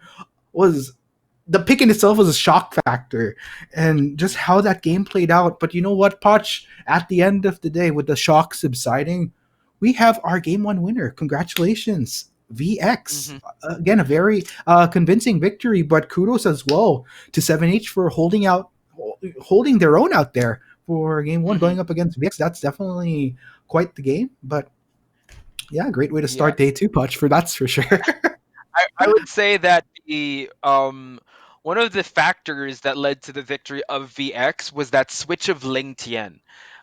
He did beautifully with that forward. Really, once he knew that someone was the priestess was going to get shared, which I believe was Synchros, he was already rotating for him to get those rush tackles down. And you saw that Hanzo really had to work hard for him to down that priestess, and the forward was there just to spoil everything. So excellent job on Hanzo's part for him to be able to just focus on that priestess to down her. But it just seems like the Ling Tian pick towards the end, I don't think they were ready for that forward. I don't think so either. I mean, the common thing that you'd be prepared for, honestly, is just bank on the triumvirate. But knowing VX, knowing very well that two of the triumvirate members of Survivor, so to speak, was going to be banned, let's say, you know what? Let's bring in Ling Tian and have him play a survivor that might not be part of the triumvirate, but damn can play just as hard as though we have that advantage in our composition. And And can paid hit off. it hard. Yeah, but I really want to talk about this gamekeeper pick again. I mean, unfortunately, it didn't lead to the ideal scenario, at least, if you can't get the round win, is at least a 2-2. I love how, also, got to talk about Winner. this predictions, by the way. Yeah, with that Oh yeah, winners. there you go. Ooh, look at us. 2 for 3, baby. Okay, let's Well, let's not jinx 69%, it. 66% now, 66 win rate. Okay, fair There you enough. go. There you go. So as you're saying, I apologize. Yeah, I tend to. Mhm. yeah. I mean, it's like phew, predictions are. Well, thank you, Jesus. Predictions are still okay, but yeah. Talking about this gamekeeper pick, I will give props to 7H. It was a risk in itself. I mean, there's so many hunters out there that you could choose. Um, Mhm. but Gamekeeper was an interesting innovation that I would appreciate from 7H. Like I said, I'm pretty sure there's if we talk once we get the chance to talk to some of our analyst friends behind the scenes, I'm pretty sure they could give much more insight. But one of the things that I appreciate, okay, before I continue, let's check out the match data here. Mhm. Against Synchros, the Kite God, 107 Mhm. seconds I want to on the see screen. MVP. I really want to see MVP after Actually, because yes, you said it right. The kite god synchros 107. I don't think his kiting time ever reached 2 digits. To be honest, like nope, this guy not is for the crazy. regular series. Yeah, that's true. Looking at also the rest, I mean, it was really you just utilize synchros. I want to see how many tackles that Ling Tian did. I believe it was 2 or 3. Excellent Right. stuff. And the rest of these cast of characters focused on pushing those ciphers, while Hanzo, though, 10 hits, 3 knockdowns, 2 pallets destroyed. So you were mentioning you're appreciating how Hanzo brought out the gamekeeper in this high level. Yeah, I mean, it's such a risk in itself because there's a reason why certain hunters are in this meta.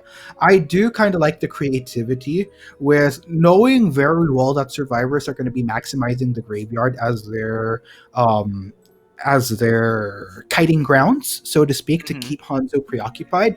I like the innovation of using the hook to kind of mitigate needing to weave around all these walls, these Right. pallets, if you will, that you in graveyard. It's just that you're always going to be playing around that risk of that hitbox and how hard it is to land those hooks in the first place. But you know what? At the end of it, like we said, we won't be needing a round three. VX will take the Hmm. win. 7H, though, what I will say, I would love to see more of these creative picks come to Yes. light as we go along in this group stage, because I think they're onto something Hmm. with a bit more refinement. I think they might have something up their sleeve here. And there you have it, our MVP, my good man Potch. And look, Nino Zateb also, not to discount synchros here, but look at the containment time Yeah. on this guy. 130 seconds. His priestess was really, it really contained God J's Bloody Queen. So excellent stuff on Nino Zateb's part. Really buying, I believe that I think 3 ciphers popped, and then he got chaired for the first time. And then that's when I think the last cipher popped, and then that was very unfortunate. He went down, and then that's when God J was able to use his teleport. So excellent stuff on 7H's side. Again, this is a learning process. We want to find the best of the best, and there are winners and learners. You have to take every loss as a learning experience, and I'm sure that 7HS will come back bigger, badder, and more refined than ever as we move along in this group stages. Absolutely, I'd have to agree with you, Potch. With 7H, and I guess last words I'd like to say, relative to them is, to be quite frank, I'm not Hmm.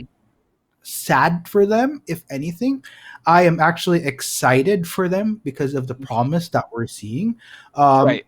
at the end of the day, whether or not they could pull it together within the time frame that they have competing in the group stage, that's another question mark. So it goes to other teams which are kind of in a position where they have a lot more work to put in to hopefully climb out of the stage and into the playoffs. But you know what? That's just the nature of this particular format that they're playing in. And yeah, game one. In Yeah. fact, also just to remind you guys, this is the first. Both games yesterday went into round three. This is our first one that didn't need a round three towards the end of it. Yeah.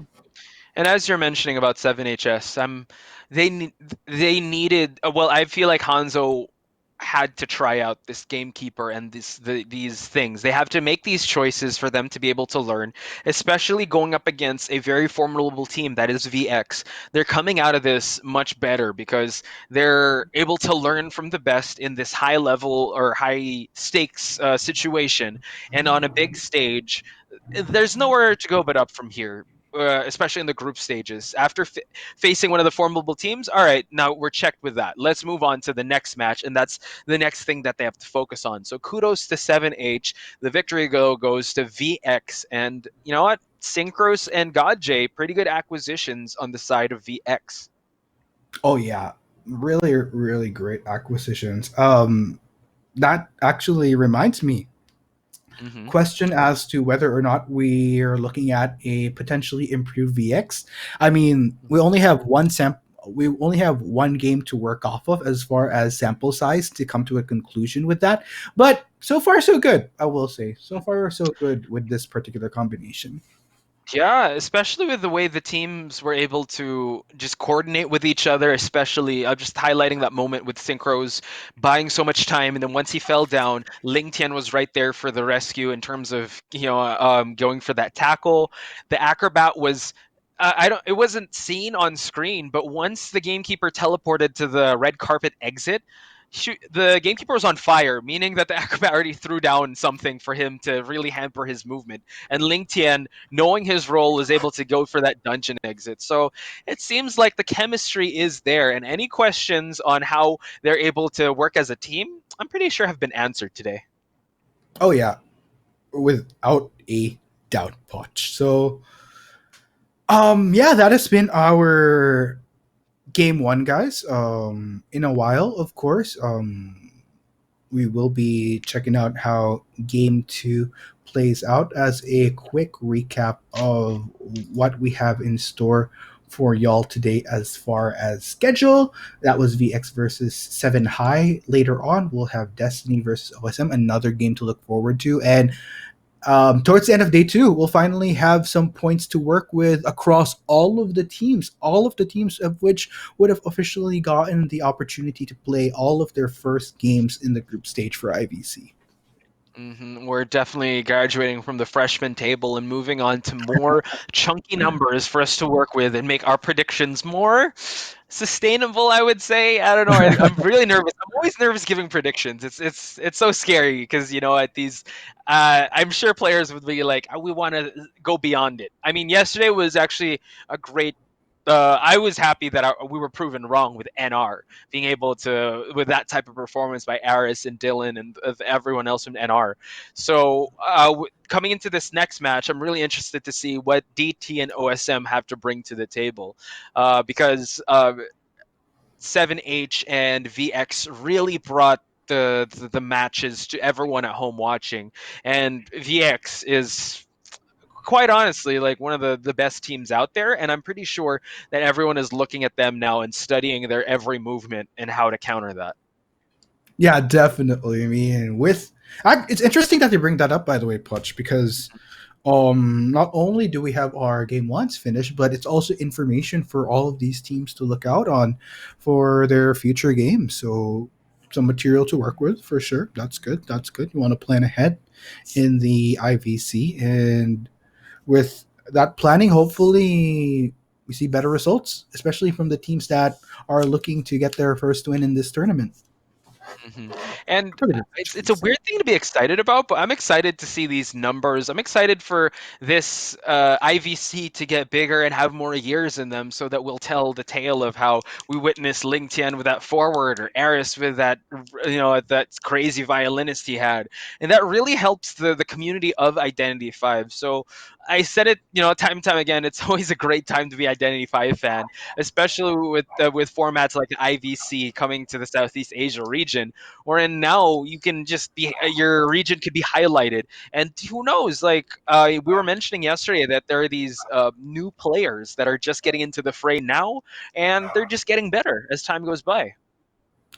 Yeah, and it's very refreshing to see in which case that we get the opportunity to see these talent, so to speak. Hmm. So, again, what we look for here is the next big thing in Identity 5 esports. So, and the next big thing, of course, and whether or not we can see fresher faces topple the already established teams in the form of our consistent reps at COA2, which were most frequently players from both GK as well as VX, pretty much. Hmm. As we're looking into the games and as we go along, I want to talk about like the trends that we've kind of noticed so far. We've been seeing a lot of violinists lately. Still, the queens are there, but has the time of the witch been done? Ah man, that's a very interesting question.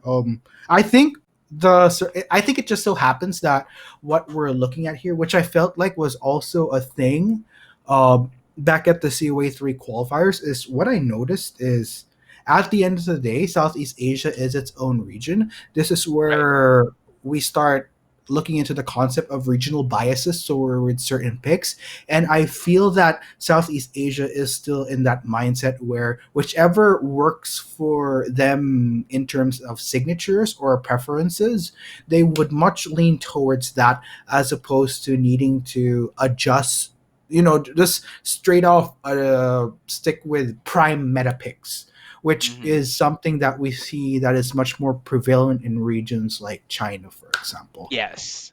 I agree with you wholeheartedly there, because you can't deny how scary Dream Witch is, but then you know what? If the job can be done with a violinist or a bloody queen, why not?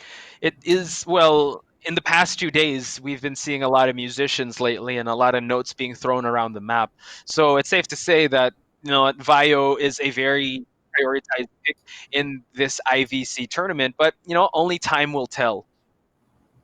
Yes, and we'll be right back as we head into the break for the Identity 5 Championship Southeast Asia 2020. Pot Spice and Articuno will be right back.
无人天启便知道，拉兹这座圣殿，我没有资格在此长眠。善者葬于圣殿，恶魔葬于殿外。谎言，但这是个让人兴奋的谎言。这肮脏的金钱，竟成了我通往圣殿的阶梯。但为了拉兹，这一切都值得。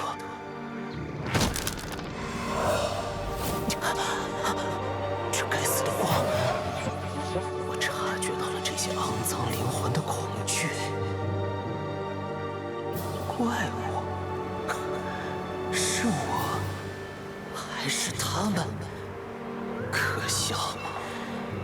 我只知道，我的信仰在那里召唤我。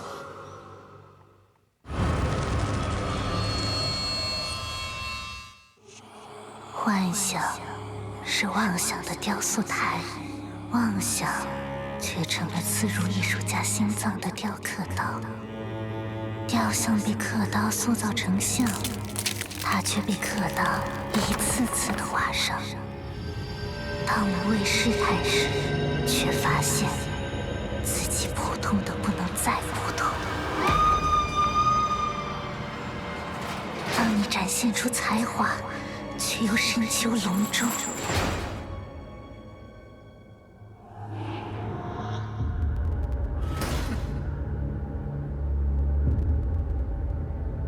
只能放弃交流，沉浸于虚无之中。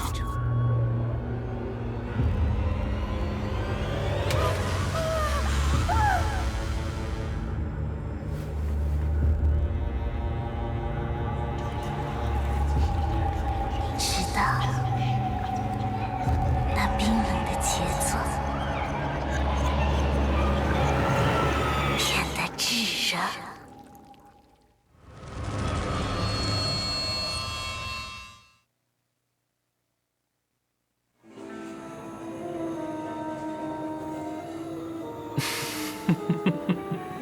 终于来了吗？这庸俗人间的谄媚之音。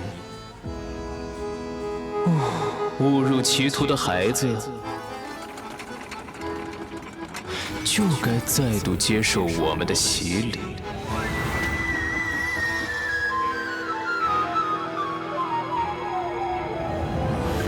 不，这可不是最好的方式。地狱来客的羔羊，不容沾染人间的野蛮。对于音乐家而言，乐理才是真正的武器。舞台已经拉开，来自地狱的交响乐已经响起。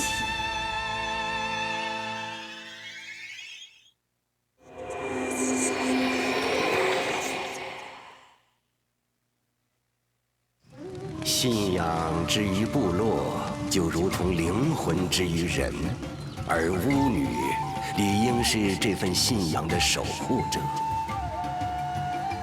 但再虔诚的守护者也会感到迷茫，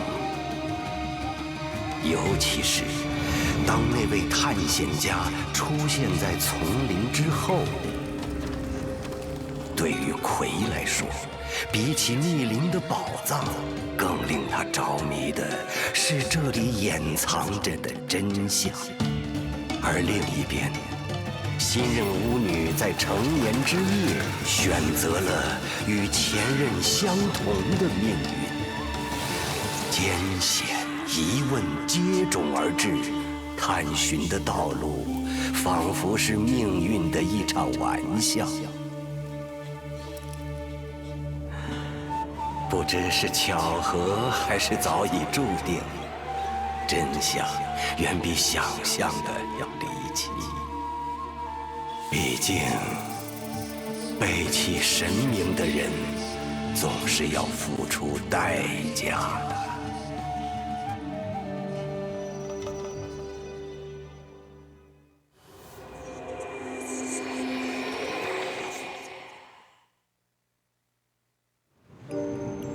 这份卑微的工作也不记得做了多久，我好像什么都不记得了，除了关于那件发明的模糊记忆。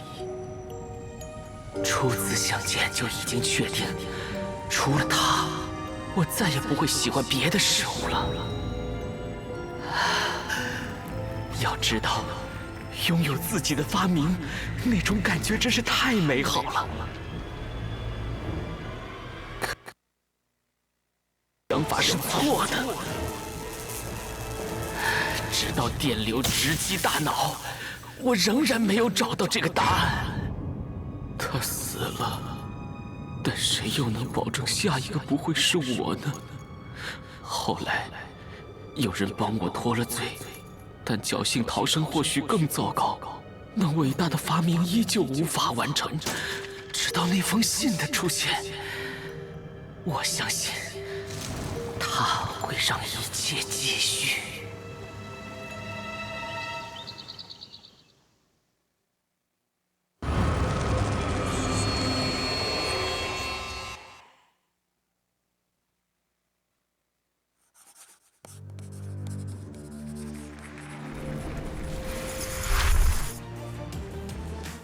Welcome back, ladies and gentlemen, to IVC Southeast Asia 2020. Botch Spice, Articuno, your MCs for this second half as well, because we just had a barn burner first half between VX and 7H, and now we got to move on to Destiny versus OSM. Articuno, talk me through it, what you're feeling right now. Oh my god, I mean, trust a team like VX to really start the show strong. And with that said, I'm really like the hope and the dream here is that both OSM and DT pick up on the momentum and the games just get better as the day goes by. Just so that we get a little bit more extra entertainment off of the day 2 group stage that we have for IVC. But you know what? Definitely a lot to talk about here once we get the introduction on those rosters in just a little bit. But how about you, Poch? How are you feeling right now? I think the excitement is starting to become a state of high for me because yesterday I was so excited with how this is happening. It's the first day. Second day, we're slowly getting into the groove of things, and now we're witnessing some Identity 5 greatness with how the teams are going to play out. And I'm so excited to actually see the final scoreboard that so that we can be able to set the narratives of each team and how they're going to be able to play. Because I think VX with that performance really launched themselves up in the group standings, as well as just recalling yesterday, GK and NR being our winners from the matches we witnessed. So really excited to see that, but we have their sights set with DT and OSM. I'm really interested to see these introductions because based on the information that we were given and the bit of research we did, shout outs to people backstage giving us the awesome numbers there. We're seeing a very we're seeing some very scary hunters, Articuno. That's the best I could say things without spoiling any of the numbers because we're about to see them on screen. But I could just say that pretty scary stuff. Yes, let's go ahead and check them out as to our teams taking the stage for game two today. It is going to be DT with K Luai Home, Yellow Duck, Jumperior, I like that name, Hata, Mhm. and Little Boy. Hope I pronounced that first one Yes. right. Okay, Luai home here with the Axe Boy. I can't wait for you guys to see the win percentage on this Axe Boy because it is really insane. But that's one of the metas we're talking about. Axe Boy getting that buff of the corrupted areas, being very formidable in this lineup. And we did see a present Axe Boy yesterday in the first. I forgot which match it was. My memory kind of fails me. But then again, yeah, Axe Boy is still a very viable hunter. Not to mention the rest of these picks. You know what? These are very formidable bands on the side of Yellow Duck, Jimperior Hata, and the Little Boy. So DT has come here to make a statement against OSM. I believe OSM is a team that you've seen, and they've seen qualifying stages. Hmm. And this is the win Mhm. rate I was talking about. Whew. 70%. 70%, Articuno. 70% rank 7 on Axboy. I love it when we get these type of players that are comfortable with bringing things that are a little more outside the prime picks that we're seeing here. Axboy is still a pretty good Hmm. pick nonetheless though. Here we have Yellow Duck 50.5% on the mercenary. What you really want to look at here, of course, is average rocket chair rescues in particular as an important part of the stats that would determine what makes a good mercenary. And now something OSM has to worry about is Jemperior's mechanic being one of the most banned so far in this tournament. 53.1% win rate, and something to highlight here is average decoding progress is 127.1. So that is very formidable for a mechanic preference pick.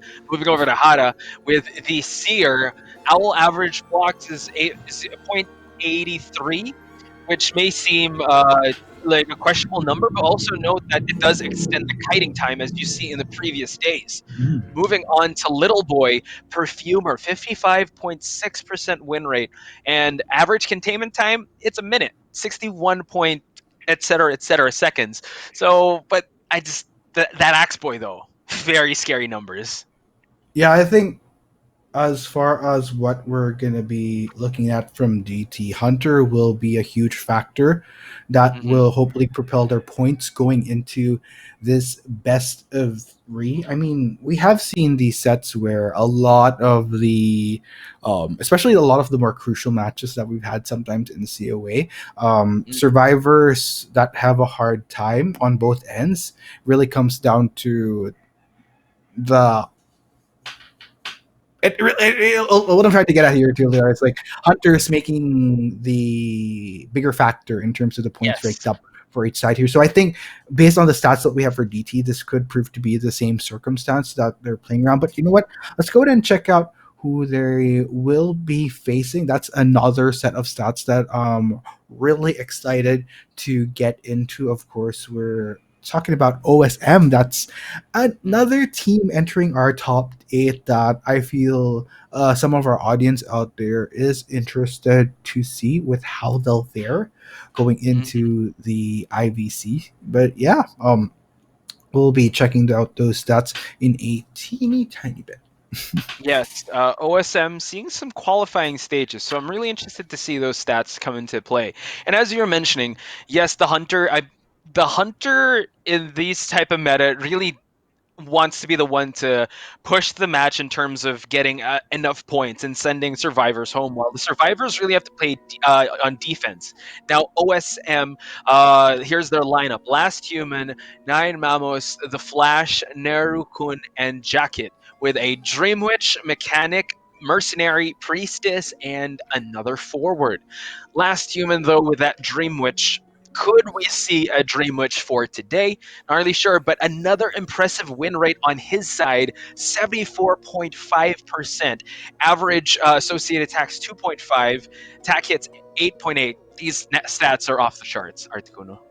Yeah, and this is why we keep on emphasizing how hunters are going to be very crucial in this particular matchup, especially if you're playing with the likes of these two that we've highlighted, with really high percentages that they're reflecting coming into play. Meanwhile, we have Nine Mamos here with a 50% win rate. Perfect. The mechanic, of course, what we're going to look at here is how efficient these puppies are coming to play. Looks like we do see some high decoding percentages, on which case on Nine Mamos. Moving on to the Flash, 54.2% win rate. Average rocket chair SU is 1.4. It kind of mirrors how DT plays. So it's very interesting the characters they bring to the mix. Nerukun with a priestess, very situational and very adept. We saw how Synchros was able to use her into perfection. And this is what I'm very interested in seeing. The Jacket's forward. Win rate 67.9%. That is the numbers that jump out in this fray with me. And also the decoding progress. So Jacket with his forward, we saw that if we recall the match with Ling Tian, how the forward was able to play his role in terms of extending the kiting time of survivors. So very formidable lineup, but only time will tell how OSM will play their character preferences into fruition. Yes, sirree. And I guess we'll be checking out what we predicted. Looks like both of us watch actually going for awesome for this game. But to be honest, in the process of making the decision, super hard just because the stats are a bit closer between these two. So Mhm. it did kind of come down to who had the bits and specks of an advantage on those minor points of a difference between these two, and it did kind Yes. of lean towards awesome. So And also, we were talking about this backstage, if you would. We were talking about Aris's interview, and he did say that GK is a very scary team to go up against. But he said sure. he is also worried about these two teams, DT and OSM. That is also that's not yeah, that is also a team that they have to face eventually.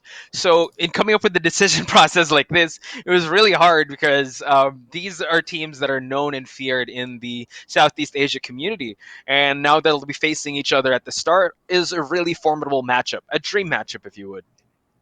Oh yes, that would be a really, really good match. Especially since we haven't again, like I am Hmm. still baffled that we're not seeing that much DW in this tournament.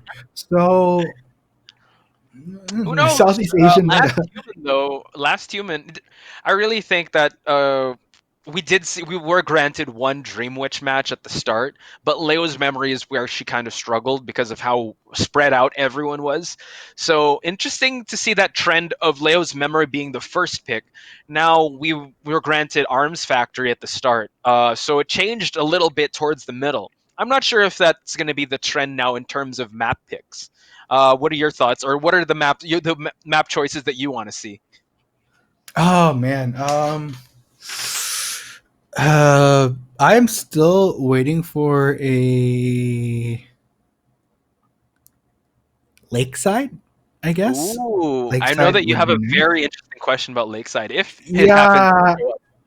yeah, and I just want to present that question to our audience already, but like the only way I can make a stronger case for that question is once we're on that map. Thanks, by the way, Yes, 1-800 date me. shout outs to you Like and Cats 007 mind for that. mind blown. Yeah, so Lakeside Oh is actually gosh. a map that we haven't seen yet, or we haven't been blessed with yet. We've been seeing a lot of Moonlit for those big maps. A map that I'm interested to see, or curious to know how it's going to evolve in the meta, is Ever Sleeping Town, or if it's going to be a viable Hmm. map for any of these players, because it is one of the brand new maps as seen in the package we saw below with a very handsome voiceover artist. I wonder who that person was. Awesome stuff there. Gosh, I really don't know. I don't think I want to encounter that whoever that dude is in a back alley or something. Really sketchy if you ask me. Yeah, Ever Sleeping Town, a very viable option in terms of how big it is. So we'll see. A lot of terrain to work with in that aspect of Ever Sleeping Town. So we'll see. But first round picks, we saw Arms Factory to start off the day. We saw a lot of Leo's memory, probably to counter some of the hunter picks of the teams that were present. So Yes, interesting sir. stuff. I guess that's the only thing we can speculate for now because there's only one ban, and it's more often than not one of the three that we've always seen. Right. And since we did kind of have a discussion about how, oh man, it's so hard. Like I don't want to get ahead of myself just yet by saying that there's gonna be a lot of it's there's gonna be a lot of things riding on which hunter can pull a lot more survivors out of the gate, because I really think it might be a series that comes down to always being a not always, but I think there's a much more higher likely chance of seeing more hunter victories in this than survivors, regardless of which half is being played. But that's just an assumption based on the stats. Then again, even if we did have similar stats reflecting in day one, that wasn't the case. So I'm gonna hold off judgment for now until we get a peek at that first round. Really. Yeah, survivors really have to play defense in that sense. Like, I know that there would be some survivors to be head back to the manor, but what we could do is just mitigate it and try to just deny as much as possible with this hunter being so aggressive to put and chairs to these survivors. So, really, I agree with you there in terms of we might be getting ahead of ourselves, but the trend Right. is showing that the ones that bring in the big bucks or the big numbers are the hunters. But you know what? It was I believe VX having a four-person out to start things off and start the day off with a bang. There are exceptions where everything goes the survivor's way. With the hunter, though, I mean, just those split seconds once the cipher is popped and detention is a factor, it could just change in the hunter's favor in a snap of a finger. Exactly. I mean, it's just those small things that happen during the game that suddenly becomes the game changing difference towards what results you reap. Um, yeah, it just really comes down to us waiting for what happens in the game. But I guess just so that we can set some ground here again, for our audience, that's one thing you want to look at, whether or not the stats of these hunters having superior results, I would say, would actually indeed translate to it being heavy on hunter victories. Another thing, I guess, is looking at the stats, because if you look at the survivor picks from both DT and OSM, they do like to lean towards the more meta picks. Yes. The slight shakeup would be a forward, but then again, forward has been pretty much a staple as far as alternatives that you can bring into play. Um, yeah, that's just the variables that we have right now until such time we do head into this game number one.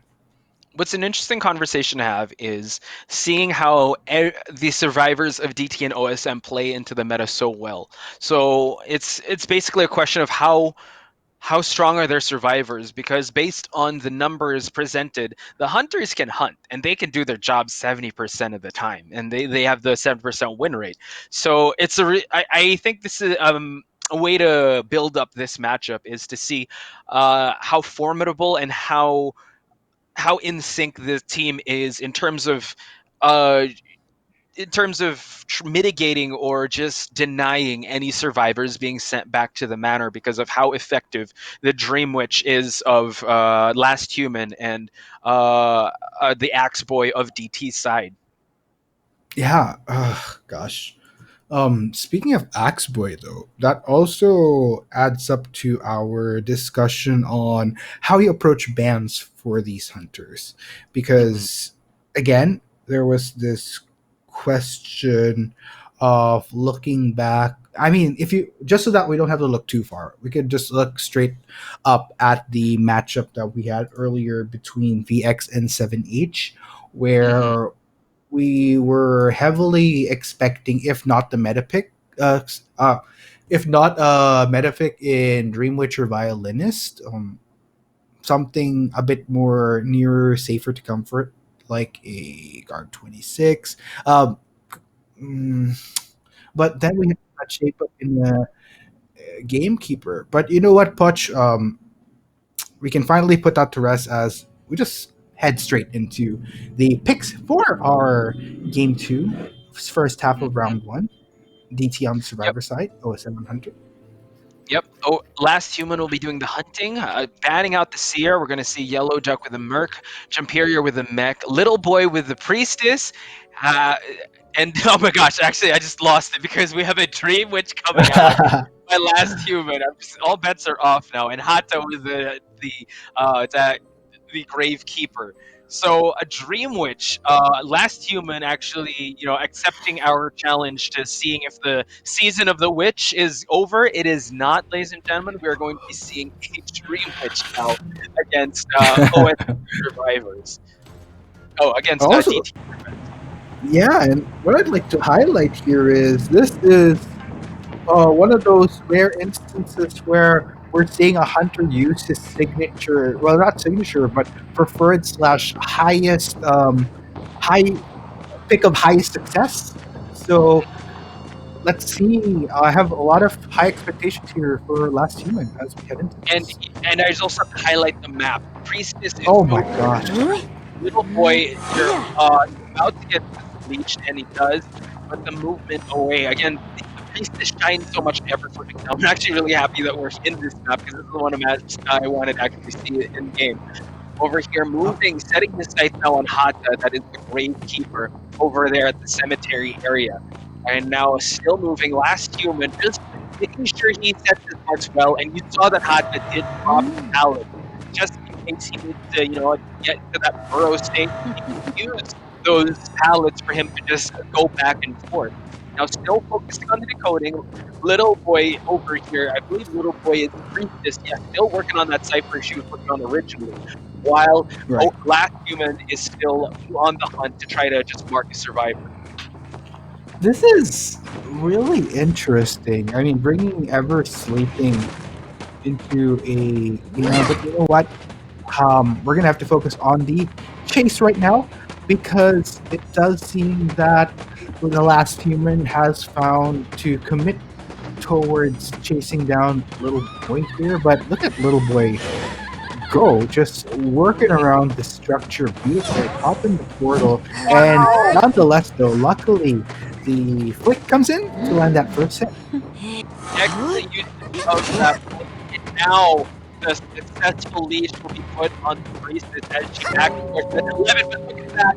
Excellent hit on Last Human side for her to knock down the priestess. The priestess has done the job. The cipher has been popped.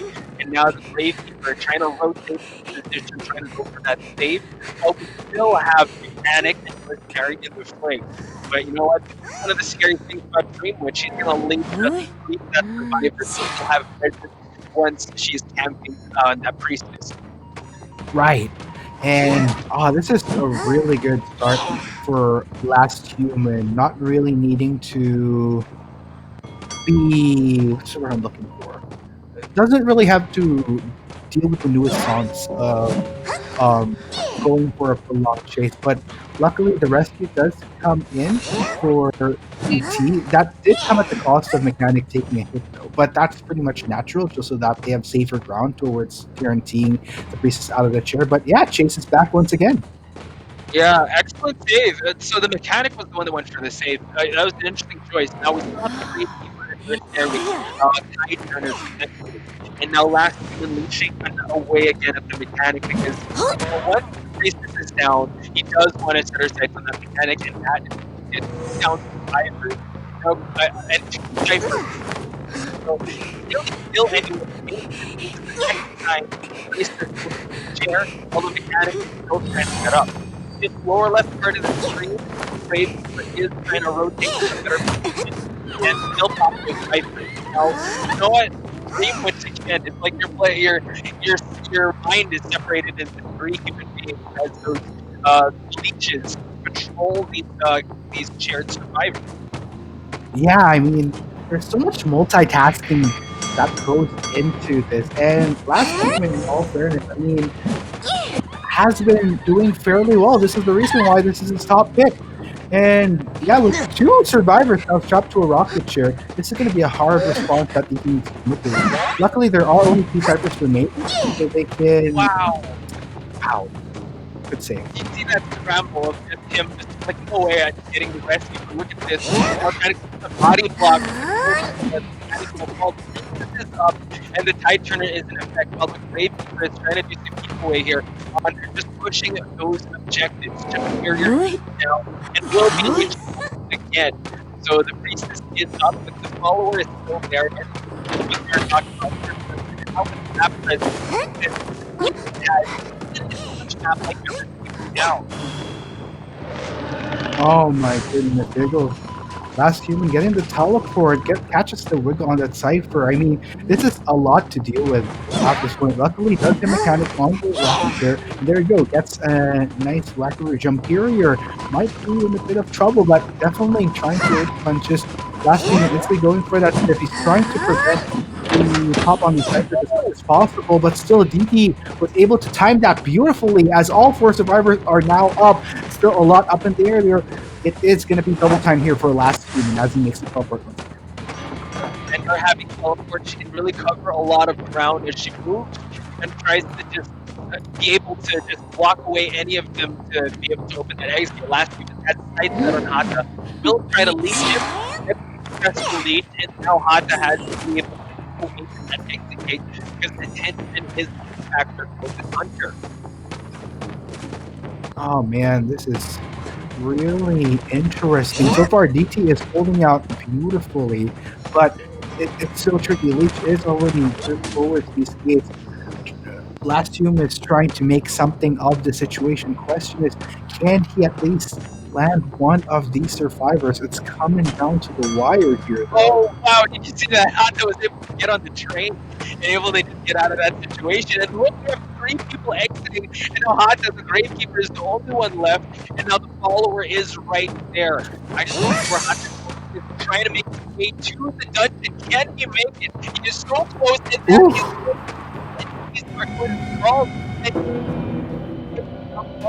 all other survivors are out. Oh my gosh, so interesting how that all played out in the end. I mean, uh, I really thought Last Human was doing a great job. There was even one point where he had a double survivor strapped to the rocket. But I think this is where we really have to look at the map size. Even if you're playing with something as Dreamwitch, there's a lot of terrain you have to traverse, and there's only so much you can do, to be honest. With those disciples having a certain reach that they can to control an area. So, Last Human, I think, really did great, but we just ultimately really have to look at this map here. And I think this is why Ever Sleeping has been a map that, of preference, players haven't been willing to touch so far. But I'm glad that we got the opportunity to now, because it really sets the tone of whatever Sleeping Town looks like as far as a choice map in competitive. Right, you are, and that's a really good point you bring up. The size of this map was really in favor of the survivors being so spread out, and really had the attention of Last Human just spread throughout the real estate. Looking over here at the attack hits 11, two pallets destroyed, and five knockdowns, and look at the containment times on both, actually the mercenary and little boy, 60 to 49 seconds. They really did a lot of passing around in terms of who was going to kite this Dream Witch, because the attention was definitely spread out, and it was really hard for her to snowball right back into it once the last cipher was popped. there was that instance that you mentioned that he had two survivors shared. That was the mechanic and the priestess. It was just DT having cooler head and being able to really persevere. But still, kudos to Last Human bringing out the Dream Witch in such a big map. Yeah, I mean, there's only so much you can do. In which case, it's a both ways kind of thing. Like on one side, it's a huge map, which can be tricky for the hunter. At the same time, you also have to take into consideration that there's also not much for survivors to work with if things do go in favor of the hunter as far as the chases, just because of how, like, you have a wide map, but you also have wide open spaces on the flip side. Like there's Mhm. a lot of parts that could easily leave you out in the open if you're a survivor. If you just so happen to kite towards a point where, you might find yourself at a disadvantage. So, I don't Yeah. want to fully pin it on disadvantage for them. It could really go both ways depending on how the circumstances play out with your placement on the map.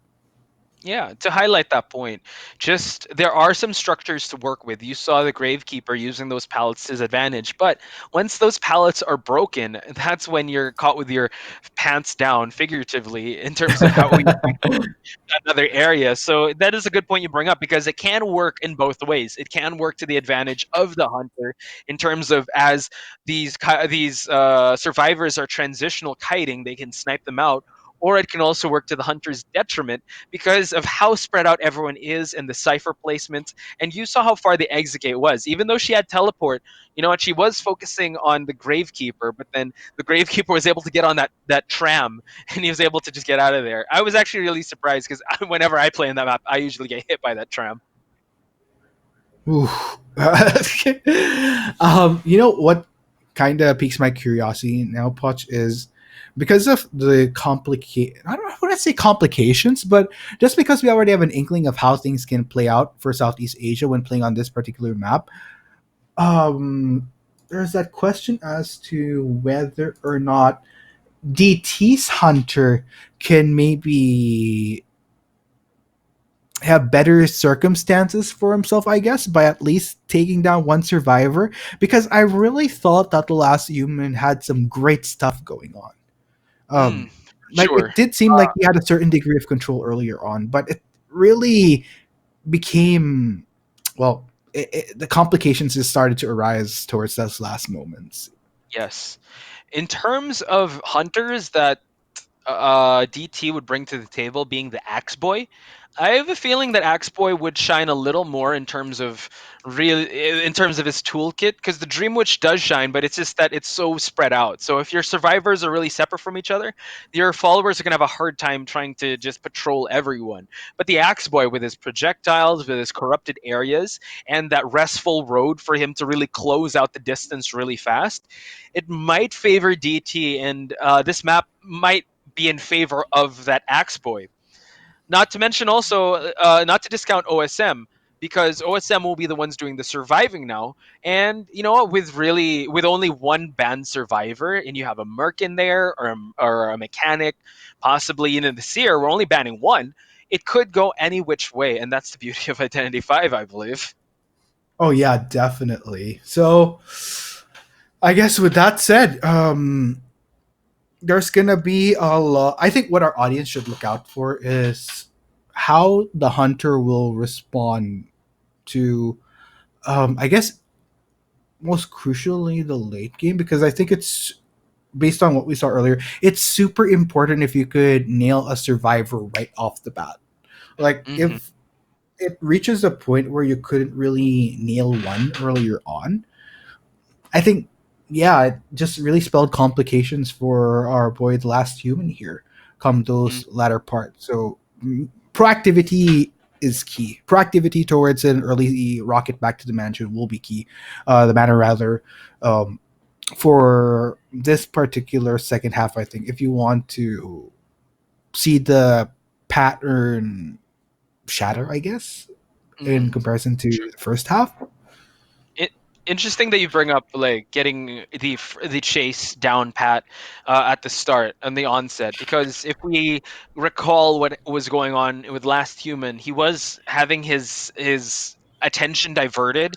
I believe he wanted to chase the priestess at the start, then he shifted his attention to the gravekeeper, and that's what again we bring it back to how big this map is. If you do switch targets, it will take you some time for you to be able to cover that ground to chase that target, let alone having a priestess on this map. You saw how she was able to cut corners and be able to just teleport away from where the hunter was at, and it really gave Last Human a hard time for him to chair that early survivor. So I agree with you there that DT does have to look for that early chair for them to secure this first round. And OSM, they have been formidable, and they are formidable, and they have seen COA qualifiers, and they're still very much in this game as DT is. It's just that DT was really on fire with their survivors. Now we're going to head into the picks and bans, seeing a Seer first ban. And no surprise there, Nerukun going for the Priestess right away for him to be able to cut that corner. Is a Jacket with the signature forward, the Flash with the Mercenary, and Nine Mamus with that Grave Keeper. Yeah, I mean, I'm really not surprised that Awesome decided to bring the Priestess to the table. I think Priestess is such an OP pick on this map just because of I mean, you have wide open spaces, but you also have huge buildings that if you're a Priestess, that gives you so much of a leg up as far as distancing yourself from the hunter. A hunter will have to go all the way around if a hunter does decide to commit to you. So it's something to take into consideration. But I do like the idea of bringing a bloody queen at least, because that's kind of a pseudo solution to that. You just need to pop the bloody queen in that far distance to compensate for you physically needing to be there in the midst of a chase. So yeah, I like the idea of, on paper of putting bloody queen on the map. Whether or not it would lead to better results, we'll just have to see as we head into our second half of game number 2, guys. As you mentioned, the Bloody Queen does have that error to it. Pretty much the same ability as the Priestess has to be able to move performers really fast. Couldn't find anyone here at the middle of the story house. And now Nerukun, he's getting that 100% because the Bloody Queen hot on his tail, and now changing his target 9 more to the Great Keeper. And now, yeah, and let's see how this will go. We have our bloody queen trying to sniff out somebody, and okay, there we go. Mirror image will pop up though. Tries to get the pincer onto Flash here. Looks like not into anything just yet, but it's fine. Still very early on in the game. Looks like he's just trying to weigh out his options here. Also, while looking at these ciphers, just going for the checks. Not really able to spot anybody, but that is fine. Really trying to weigh in here. Mirror image will pop up once again. Try to look where that's right over there. Swaps position, but then the portal was only maximized. We'll take it down though for a safe measure. Reunites with the mirror image. Unfortunately, not really anybody can answer. It does seem that the OSM here so far so good. Just really prepping themselves towards getting the upper hand on these cipher caps. Yep, OSM really is doing a lot of is that rotations? Wow, look at this Bloody Queen trying to get a swipe at the Priestess as she was able to ride that tram, and hot on his tail is this Bloody Queen, Klahom, over here, just still on the hot foot here. Nerukun realizing that, shifting his attention and moving towards the graveyard. Yeah, man, this is such a detriment for the hunter. I really feel for this bloody queen right now because those portals are proving to be a headache. But you know what? Your image will be popped once again. There you go. That's how you do it. Landing that sit onto Nerukun. This is great priority coming from the bloody queen because if you have that priestess down early, at least those portals won't be the pestilence to your situation right now. And there you go. Finally, patience has paid off. down, that will be first rocket share. Exactly. I think that's the game plan of this Bloody Queen, to really just hamper the movement and the mobility of all these survivors, not putting any more holy keys in the picture, but two ciphers remain. He was really focused on this priestess. Now the Gravekeeper is going to get hit out of there, and this is where the hunter can start to snowball. Very dangerous that there is a survivor trying to decode up there in the second story. Now Jacket with the signature forward gets the hit in just so that he can be able to save this priestess, and he does. Oh my gosh, this is slowly closing in, but okay. What will be the priority though? Actually decides to swap back towards great priority, in which case tries to swap around, just waiting for that to drop, and there you have it. Tries to go for a jacket this time to see if he can get a swipe. That won't be the case though. Establishes some distance and decides to turn back to Nerky to bring him for his second time on that rocket chair.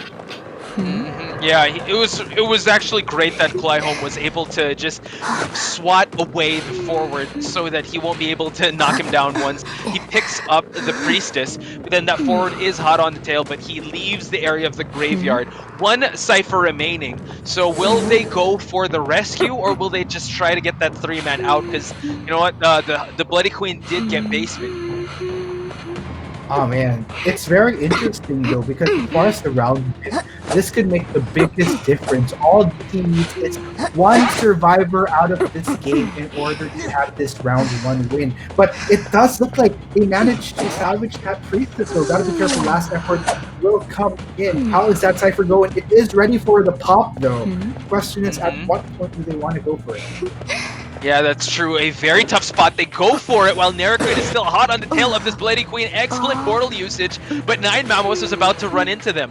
Nerikun going up to the second floor, drops back down.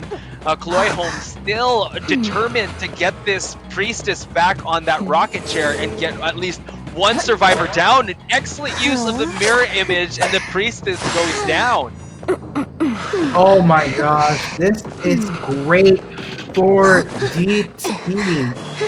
Even though the points might be so close, this is such a huge difference by the round. Tries to go for at least one more, tries to cancel those escapes, actually gets a swipe, but it doesn't matter. The flash is going to be out of here. Nine Mamos, though, is actually still within the compound. Gotta be careful. Yeah, But he is burrowing, but he will find that dungeon, and there you have it, Articuno. 3-1. OSM was able to, OSM was able to get 3 people out. Oh gosh, that was great.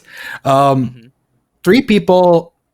It might not. Again, I can't stress it enough. It might not seem as much a difference in terms of the points, but what this means for DT at least is that all they need to do is win the second round, and they don't have to go for the full best of 3. But yeah, it's that's easy said than done though. The fact that at the end of the day these points are so close, and the fact that it I think another thing is the point that I was making as to it'll come down to Hunter victory. It didn't in this case, but I'm holding judgment for now just because we got a game on Ever Sleeping Town, which did kind of prove to be tough given the circumstances. Yeah, Plus, you have a priestess on the field.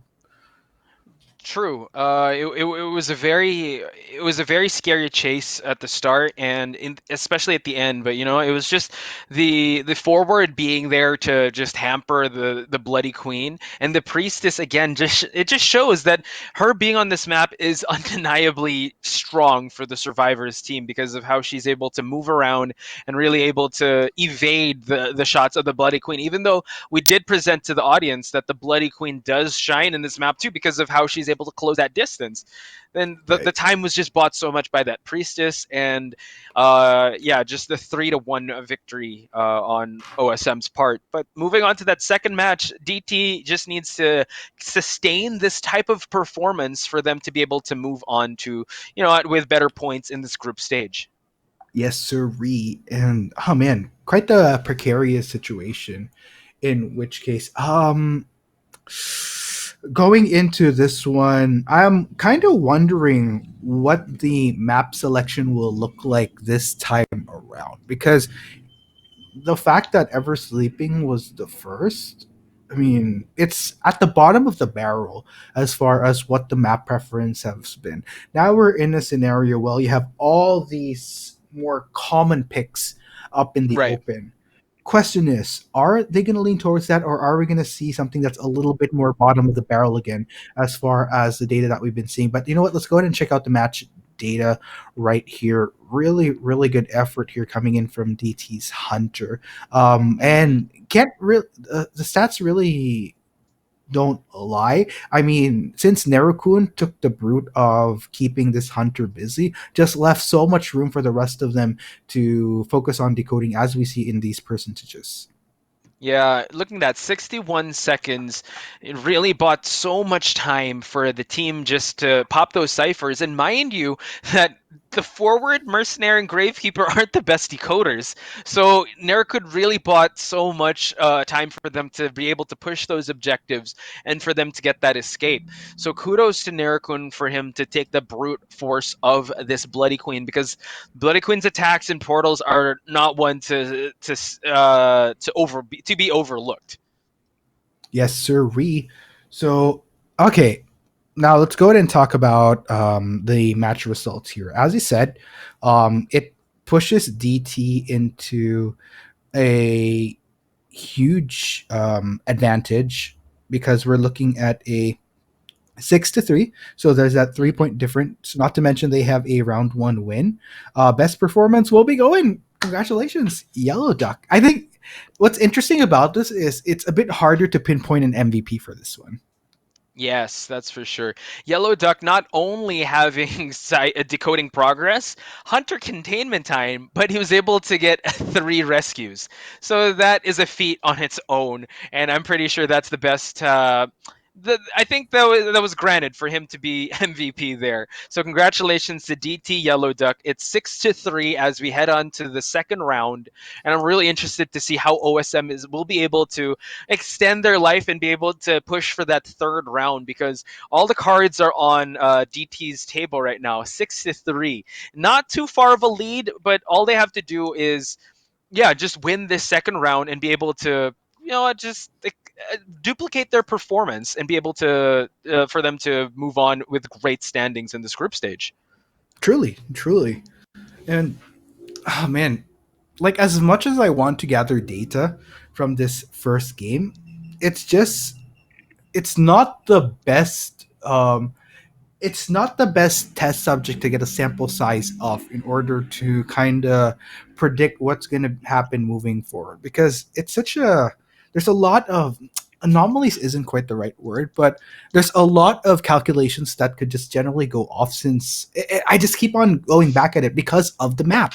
um, Hmm. so going into this one, I think unless we see something a little bit off charter in map selection once again, this will be the better testing grounds to get a better feel of how these teams will perform. One of my biggest hopes as far as map picks, maybe something like Arms Factory, just so that we Mm. really get a better feel of how these teams will perform in something that's a bit more meta, where there are already expectations that you would establish as far as hunter picks, what Hmm. survivors will come in, and what rotations we could potentially be looking, because there's a lot more textbook that goes in when you're looking at maps like that. That's really more meta oriented.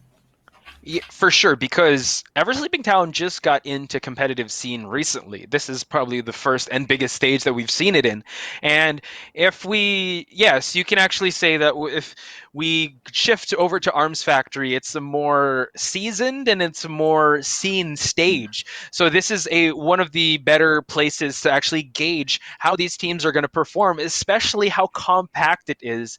And maybe we can see actually the survivors not rely on how big the area is, and actually look at their kiting prowess and how they're able to use the environment to their advantage. Not to mention as well that the barrel is going to be a lot thinner with 2 bands of survivor and 1 band hunter. So it brings a lot of variables to the table and a lot of things to consider. So I hope these players have come here to play and they have a lot more in store for us in their playbook of sorts, and they pull everything out and throw everything at each other and the kitchen sink as well. Absolutely. And I just want to touch on Survivor bans real quick. Since we didn't really get much of a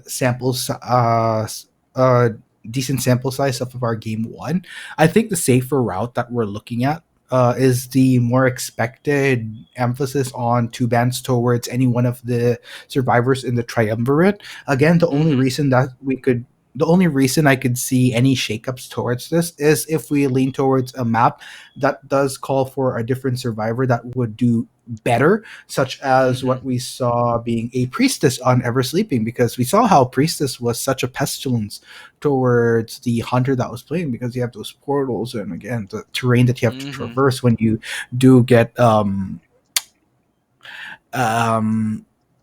you get evaded basically Yes. by this priestess. Can I just say that maybe now that Ever Sleeping Town is going to be played in such a high level, maybe priority ban for Ever Sleeping Town will be Priestess now. I know the Seer was banned on both sides, so it's a form. I mean, the Seer is always a strong pick through and through, especially if someone very viable is holding it and can get that rage and that owl for him to really extend the kiting time. But man, the Priestess was able to buy so much time, especially if she is the one being chased at the start. And as you mentioned, it was a really good tactic for the Bloody Queen of DT to be able to stuff the priestess early on so that these survivors won't be able to have these shortcuts around the map.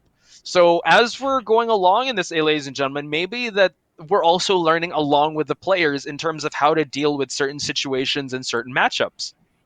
Definitely. And another thing I guess we could pick off of that is um, towards what point in these rounds does Ever Sleeping Down lean towards a certain advantage, so to speak? Because this is actually something I would love to kind of get into a bit more with our analysts. But just right off the bat, from what we could observe, I guess, is round one Ever Sleeping Town, I feel does give the survivors a bit more leeway, especially if you're able to secure something like a priestess. I feel like Ever Sleeping Town's detriments to a survivor are much more defined if you manage to pick this map in a farther later round, Right. round Yes. three, or maybe if you're playing in a best of five where you also get that +1 Yeah. survivor and hunter, just because you have space not only to ban out triumvirate members of the triumvirate, but also a priestess to boot, which has been the which does seem to be a prime pick going into that particular map. Can you imagine, like, once you reach like round five, you're banning a whole team, technically, a whole top team away, and with a map, yes, like let's say, let's also use. We can also say the same for Moonlit. Imagine you remove the Merc, you remove the Seer, the Mechanic, and the Priestess. Wow, you just that is a tough call for anyone. But same goes for the other side of the coin because you're banning, I believe, 3 hunters from the pick of the hunter side. So you're going to be limiting them in terms of they can't have their bloody queens. Maybe you want to eliminate a Wu Chang as well, and you want to just leave them with hunters that shine well in compact spaces. So these are the narratives we're bringing out to the table, ladies and gentlemen, in terms of these map picks, and it's so interesting to have these type of conversations as we go along and as we build this meta of Southeast Asia, because these teams have been labbing it and they've been practicing it in scrims, and now we're actually witnessing it in in the best way possible in IVC Southeast Asia 2020. Right. So, you know what? Enough speculation, Poch. Let's get a better sample size as we head into. Oh my gosh. Sorry, did you um, see the map? yeah, that was exactly what I reacted to. These guys Same like here, their wide actually. open spaces, don't they? They do. This is we don't like playing in elevators. Well, let's go to the amusement park. So that's why the Seer and Priestess will not be seeing Moonlit River Park. We are going to see the Acrobat, the Forward, Mercenary, and the Mechanic in the mix with a banned Bloody Queen. So I'm really interested to see what kind of hunter we'll be getting here. Woo! Whoa! Um, DT, okay. We Mhm. were talking about this earlier, Potch, when we were Yes. hovering over the rosters. Yes. We're seeing yet another situation where our hunter is bringing a prime pick to the table. And Axeboy, in all fairness, not a bad choice for this particular Mhm. map. I mean, Yes. obviously there are other hunters up to play, but it's something that I could see working here. So let's see if the results actually come to fruition for this guy. Hmm. True. Let's see. Wow, great costume here. Axe Boy, more like King Axe Boy royalty. So as he's moving away from the two-story, he has his sights set on the Flash, but that is actually a very scary hunter to chase, survivor to chase, because the Flash is the mercenary. These peaceful pines again will really be able to help out his chase as they move on and set his sight on Nerikun, the acrobat. He just needs to time his bombs well placed for him to move around. And now we did a full rotation of the bridges area here, Articuno. And still on the chase is Jack. Oh my gosh, these are the fireballs that we were talking about that give him that speed boost. Yeah, great balls of fire. He does have this is his domain though, but looks like Nerikun is going to jump straight for that window. This will grant him a little bit of distance between himself as well as Axeboy. So far, so good in which case. Not a bad transition at all. Wow, excellent use of that great balls of fire there, that spirit. Nerikun eating that hit as he was moving along, changes his ball here, and now this is actually a pretty good jump spot for the acrobat. But you know what? With running peepers, this is actually a pretty good build on the side of DT's hunter. Now he is just trying to find his mark, trying to move away, and he's gonna take that roller coaster. And now Kloihome here is gonna have to cover a lot of ground, especially if that roller coaster keeps moving and now going to third stop. Excellent usage of the terrain here on the side of OSM. Oh my gosh. Got a feel for Axeboy, in which case, a lot of trips being made over this bridge so far. I think this is his third trip crossing a bridge, and he still has his eye set on landing Nerokun here. I will say, though, I mean, this has been great progress, great time used for OSM, in which case, I think what has been interesting, though, is with how these rotations have been turning out, it's also been allowing the hunter to kind of get a peek of how all these ciphers have been. It's like you're taking a world tour. True. Very true. Like, what's progressing? An excellent usage of that fireball again in the same area just outside of two-story building. And now, you know, oh wow, the forwarder was there to spoil everything, and my goodness, a combo getting hit the forward hit, but no, look at that, OSM's Nerikun gonna eat that second hit, and now Kloihome here just making sure to swat away Jacket, which is the forward of Team OSM. Yeah, good job in which case coming in from our hunter here today, out from OSM. We'll go straight to making sure that Nerikun is secured. We do see the hesitation of committing to the pickup though, just because of the crowd control that can come up, and there you go! Another successful hit, but excellent movement there from the acrobat, but no avail. Was able to swat him while he was still in the air, and now he has to be very careful because that cipher is about to be primed. Yeah, man, OSM really pulling out the stops here. Nerikun looks like we'll finally be getting a taste of that rocket share, but look at this, being brought straight to the basement, just so that OSM has a trickier time at going for the salvage. Excellent choice here. Oh my gosh, he can get 2 hits on this forward. My gosh, that was an excellent placed fireball there. But this was a great choice by OSM for DT for him to go to that basement. And Articuno, the tides are turning in DT's favor. Yeah, this is excellent and unfortunate for OSM. They weren't able to. I see what they were going for. It's just that things didn't quite work out with this cipher up. Look, there you go. Tried to go for the hit. Everybody is up though. This is great. Looks like they will be popping that cipher now, but there's still a lot in the air for OSM. Wow, excellent move jukes there, but my gosh, the mercenary will get hit and now is slowly falling. And look at this, the acrobat's still doing his dukes and really putting up a fight here. But then the Cypher is almost primed, waiting for it, but no, gets picked up. DT's Hunter here came to play and they popped that Cypher. The tension will be a factor and the acrobat will be seeing the basement chair. Yes, sir. Not gonna be long of this world. In which case, question is, what is OSM gonna go for here? I mean, the tension is such a huge factor. In which case, going for a save on Nerukun at this point is gonna be a huge risk. But you know what? Axeboy, knowing very well what the play should be, just kind of plays around this bridge area, trying to scout out if anybody does go for that rescue move onto Nerukun. Looks like that won't be the case. That will be the transition now to hopefully go for one more. Oh wow, just swats him away and the mercenary is the only one left. Now this is a very tricky situation for DT. Now he sees that the mercenary is close to that dungeon. I believe he is right there and that is GG's DT getting one survivor back to the manor.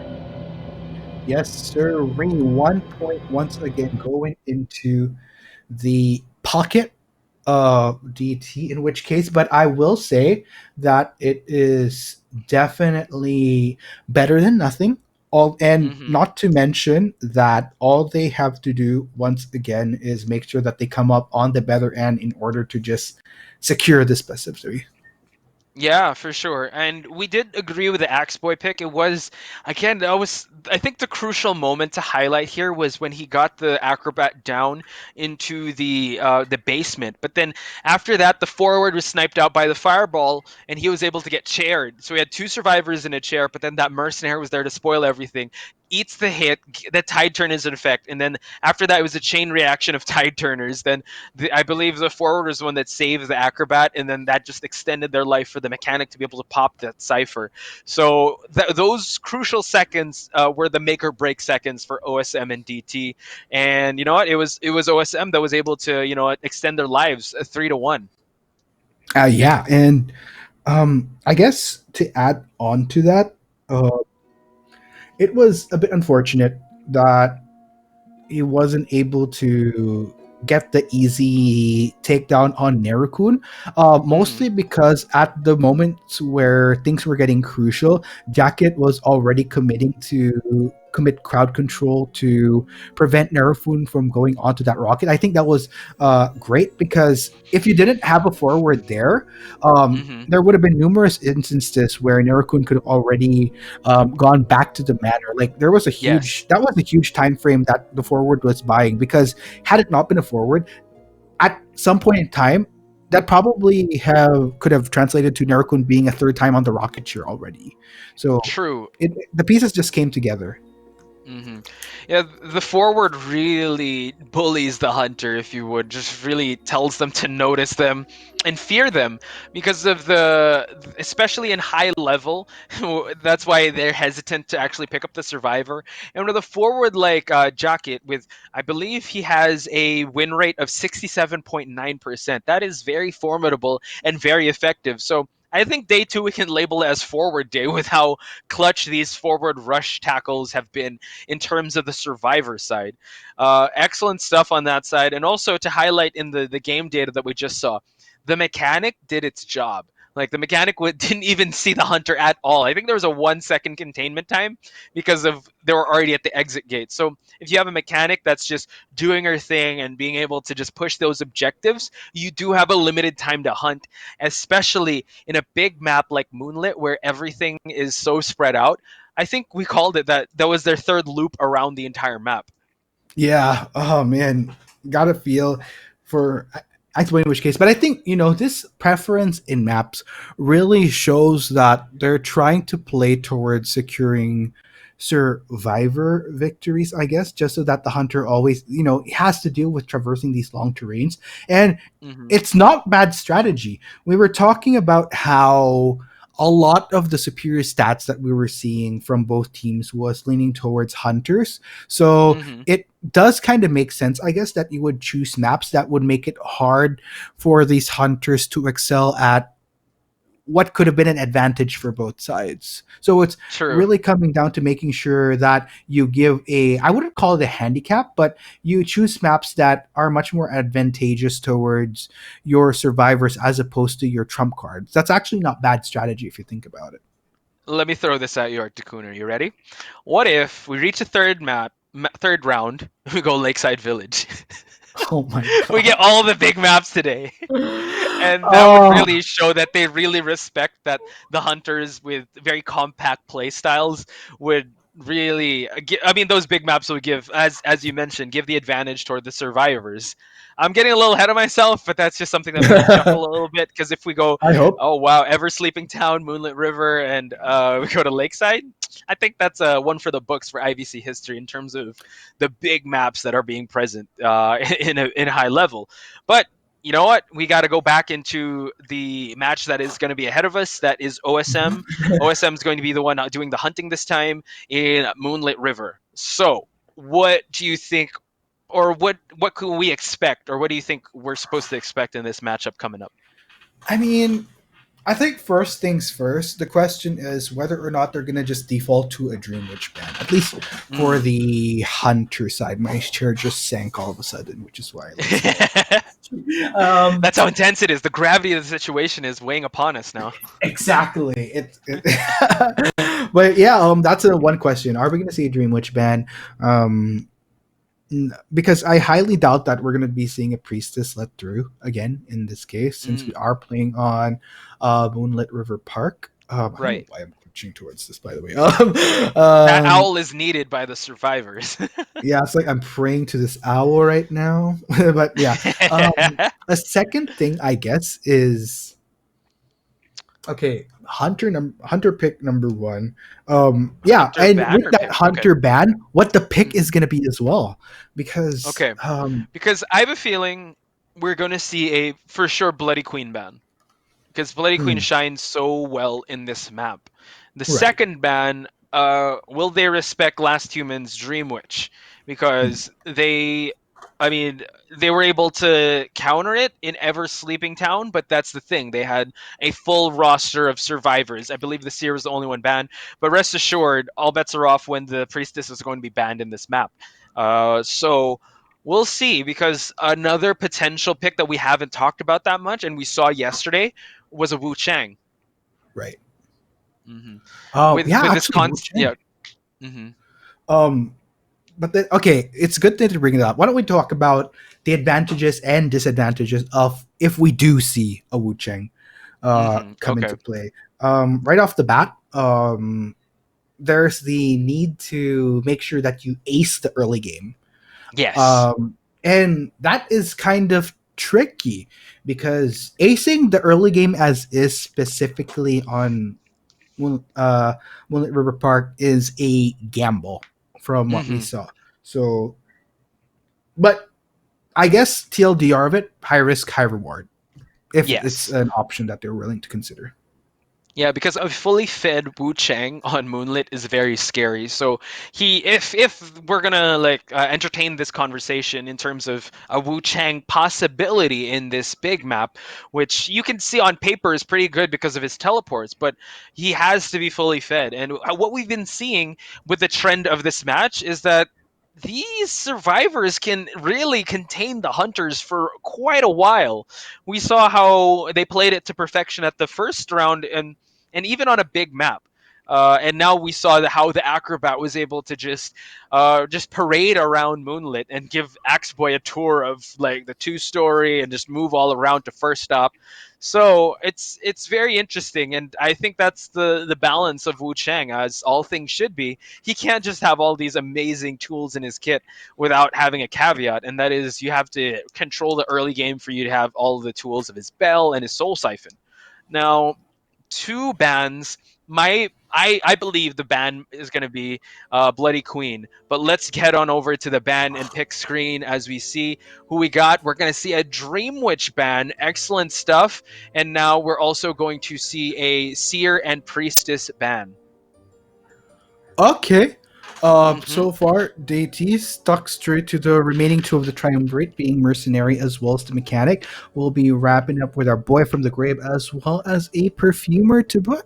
Not a bad selection. And Mm. okay, there you have it. Bloody Queen. Bloody Queen on this map, tried and tested, and she does pretty well. She does have to get.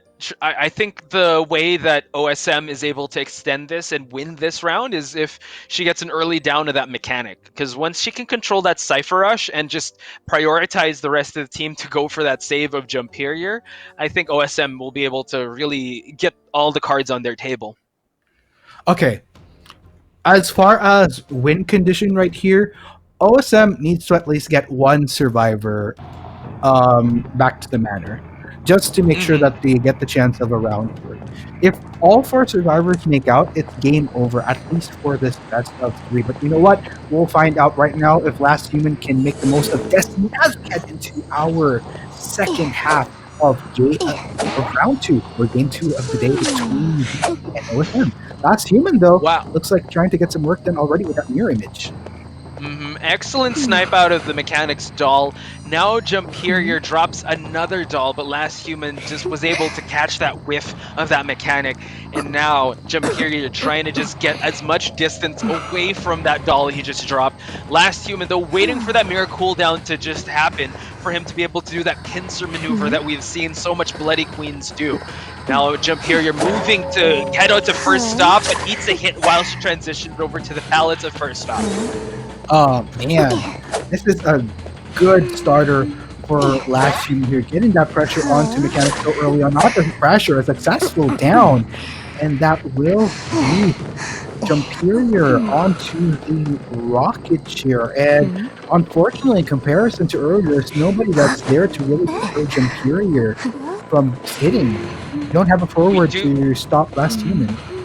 That's true. Yes, we do have a Perfumer in the mix. I believe a Gravekeeper and a Merc. So nothing to really pester the Hunter. And now the Gravekeeper eats a hit, unfortunately unable to use his shovel. He does now as he's half hit. And I believe he's making his way to go save that Mechanic before he hits the halfway mark. And this is a perfect placement for Last Human because he's still able to patrol that Cypher over at God Kiting. Now Little Boy also in the fray, and Gravekeeper eats the hit, but saves Mechanic in the process. Yes, sir. Mirror image will come up once again, but unfortunately Jumperior wasn't able to establish some distance. Last effort will come up though, so that will buy a few seconds of time at most, but you also have to take into account DT still trying to work at their hardest on the Cypher. If you notice, two survivors were kind of committed towards that save, so at the end of the day, you have to take into account that there's still quite a bit of a way to go for DT.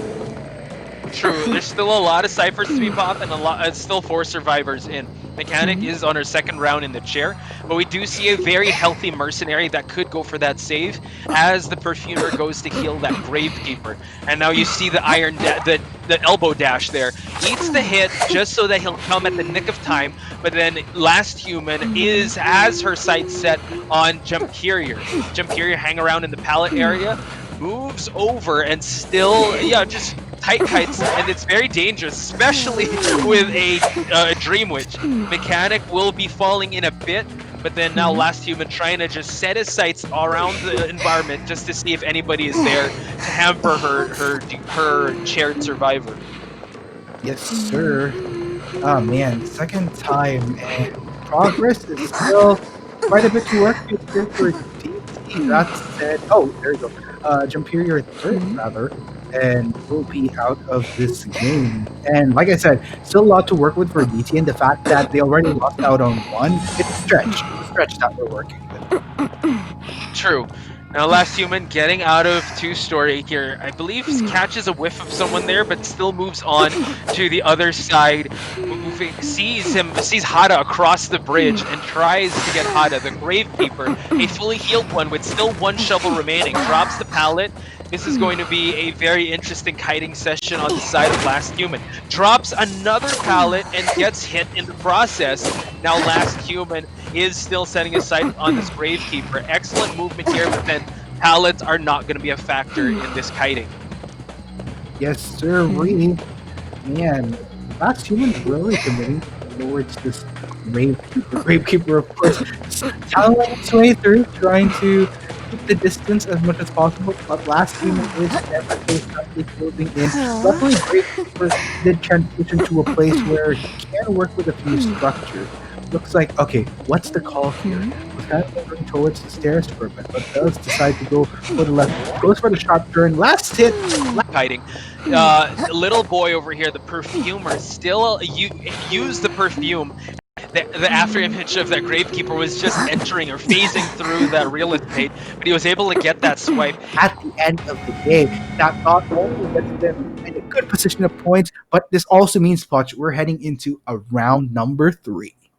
Wow, OSM really adjusting how they've been. We're just getting rid of that speculation, and now we're going to head into those picks and bans, and let's see where we're going to settle this duel against DT versus OSM. Let's get this thing going because I'm so excited for this round number 3. Yes, sir. I mean, this is gonna be the Ooh. last round of the day, and take note. Okay, you know what? I'll give you the honors, Potch. You said Yep. you had a good reaction there. Yeah, we're going to Arms Factory, and we see a Bloody Queen on the side of OSM. Last Human rocking that Bloody Queen once again, but we're going to see a First Officer, Perfumer, Forward, and Gravekeeper. So this is a very interesting lineup that we're seeing. Just a little bit of a technical difficulty there. We apologize for that, ladies and gentlemen, but Arms Factory, that's very interesting. From a wide open terrain, now we're going to stick to close quarters. And we've seen how the Bloody Queen can shine here. Yeah, this is gonna be interesting. I think we finally have a map that would play to advantage of what we were talking about earlier as potential hunter victories. This is where the hunters can truly shine. I mean, this is a thing that we put up in the air towards the start. We never really got that as much because of the map choices for round 1 and round 2, but looks like this third time will finally be the charm where may the better hunter win. But it also just so happens that you have to take note. One of these teams has better footing in this tournament. So even if both hunters get perfect, there will be one team that triumphs at the end of it all. So there's a lot that you have to weigh in on here. Yeah, for sure. And it's safe to say that the survivors on both sides have been tried and tested. We have DT survivors getting a 4-man out, and same to say for OSM, they were able to get a 3-person out. It's really neck and neck. So I like how you built this up in terms of may the best hunter win. And especially in Arms Factory, we've seen how they hunt in big terrains. Now they have to change their mindset coming into this match and keep things compact, and even just be able to cut the movement of the survivors for them to just stop them from getting into factory and getting the better of that exchange in terms of containing the hunter. It's hard. It's easy to say this now, but when you're there and you're in the middle of you're in the thick of it and competitively, it's really hard to just switch your brain and be like, all right, we're hunting in a smaller map. So here are the cast of characters in this mix, ladies and gentlemen. OSM with the Bloody Queen, and you have DT with a very rescue-heavy lineup with that First Officer, a Perfumer, Forward, and Gravekeeper. Yeah, and it's interesting that you mentioned the rescue at the top because considering map size plus how aggressive you can get with Last Human on this Bloody Queen, it does seem like they would want to have as much utility as possible to go for to have a lot of ability used for rescues. Since it will be easier for Last Human to potentially land rocket chairs should the kites not be quite there for the survivors. But I'm really having high expectations for the survivors here. But there you go, first whack on the head to Gravekeeper. I love how Last Human was really conservative in terms of saving the mirror image and not just using it right away. And Yellow Duck was punished for moving to another area, but Gravekeeper being such a great survivor, eating that hit while he's in that burrow state. And now Last Human again with another mirror image. This is the same spot he hit him in. My goodness, Last Human came to hunt. Oh my god, them barrels though. For Last Human, really helping him with towards teammates. In which case, okay, gonna play the defense right now and try to spook out DT. It does seem like everybody is still working on these ciphers, nonetheless. Yep. And now last human still setting his sights on Jemperior. Has to keep his sight on Gravekeeper because someone is trying to go for that save, and I believe that is Little Boy, but the Perfumer is fallen down. And now shifting his attention because the Gravekeeper gets off there and leaves the Perfumer knocked down, which is a pretty good strategy. And now he is back on the hunt in trying to get this Gravekeeper back into that rocket chair. Excellently placed mirror for him to get that last effort. Yeah, there you go. Yellow Duck, of course, naturally going to try to establish as much distance as possible. Good on Witch and last week, but was able to just take down that pallet. Happening in this particular area. It's at least one less obstacle to worry about, but nonetheless, this will be Yellow Duck's second time on the rocket chair. Again, with the rescue heavy comp, as you mentioned, Watch, this should be something that DT will be able to deal with. Now, the big question here is, once another rescue comes in, can Yellow Duck salvage himself, or will that be a third time on that rocket chair within just 30 seconds? Last human has been so efficient with this Bloody Queen. And now Hada here over at Sandbags needs the hit just so we can save his fellow comrade here.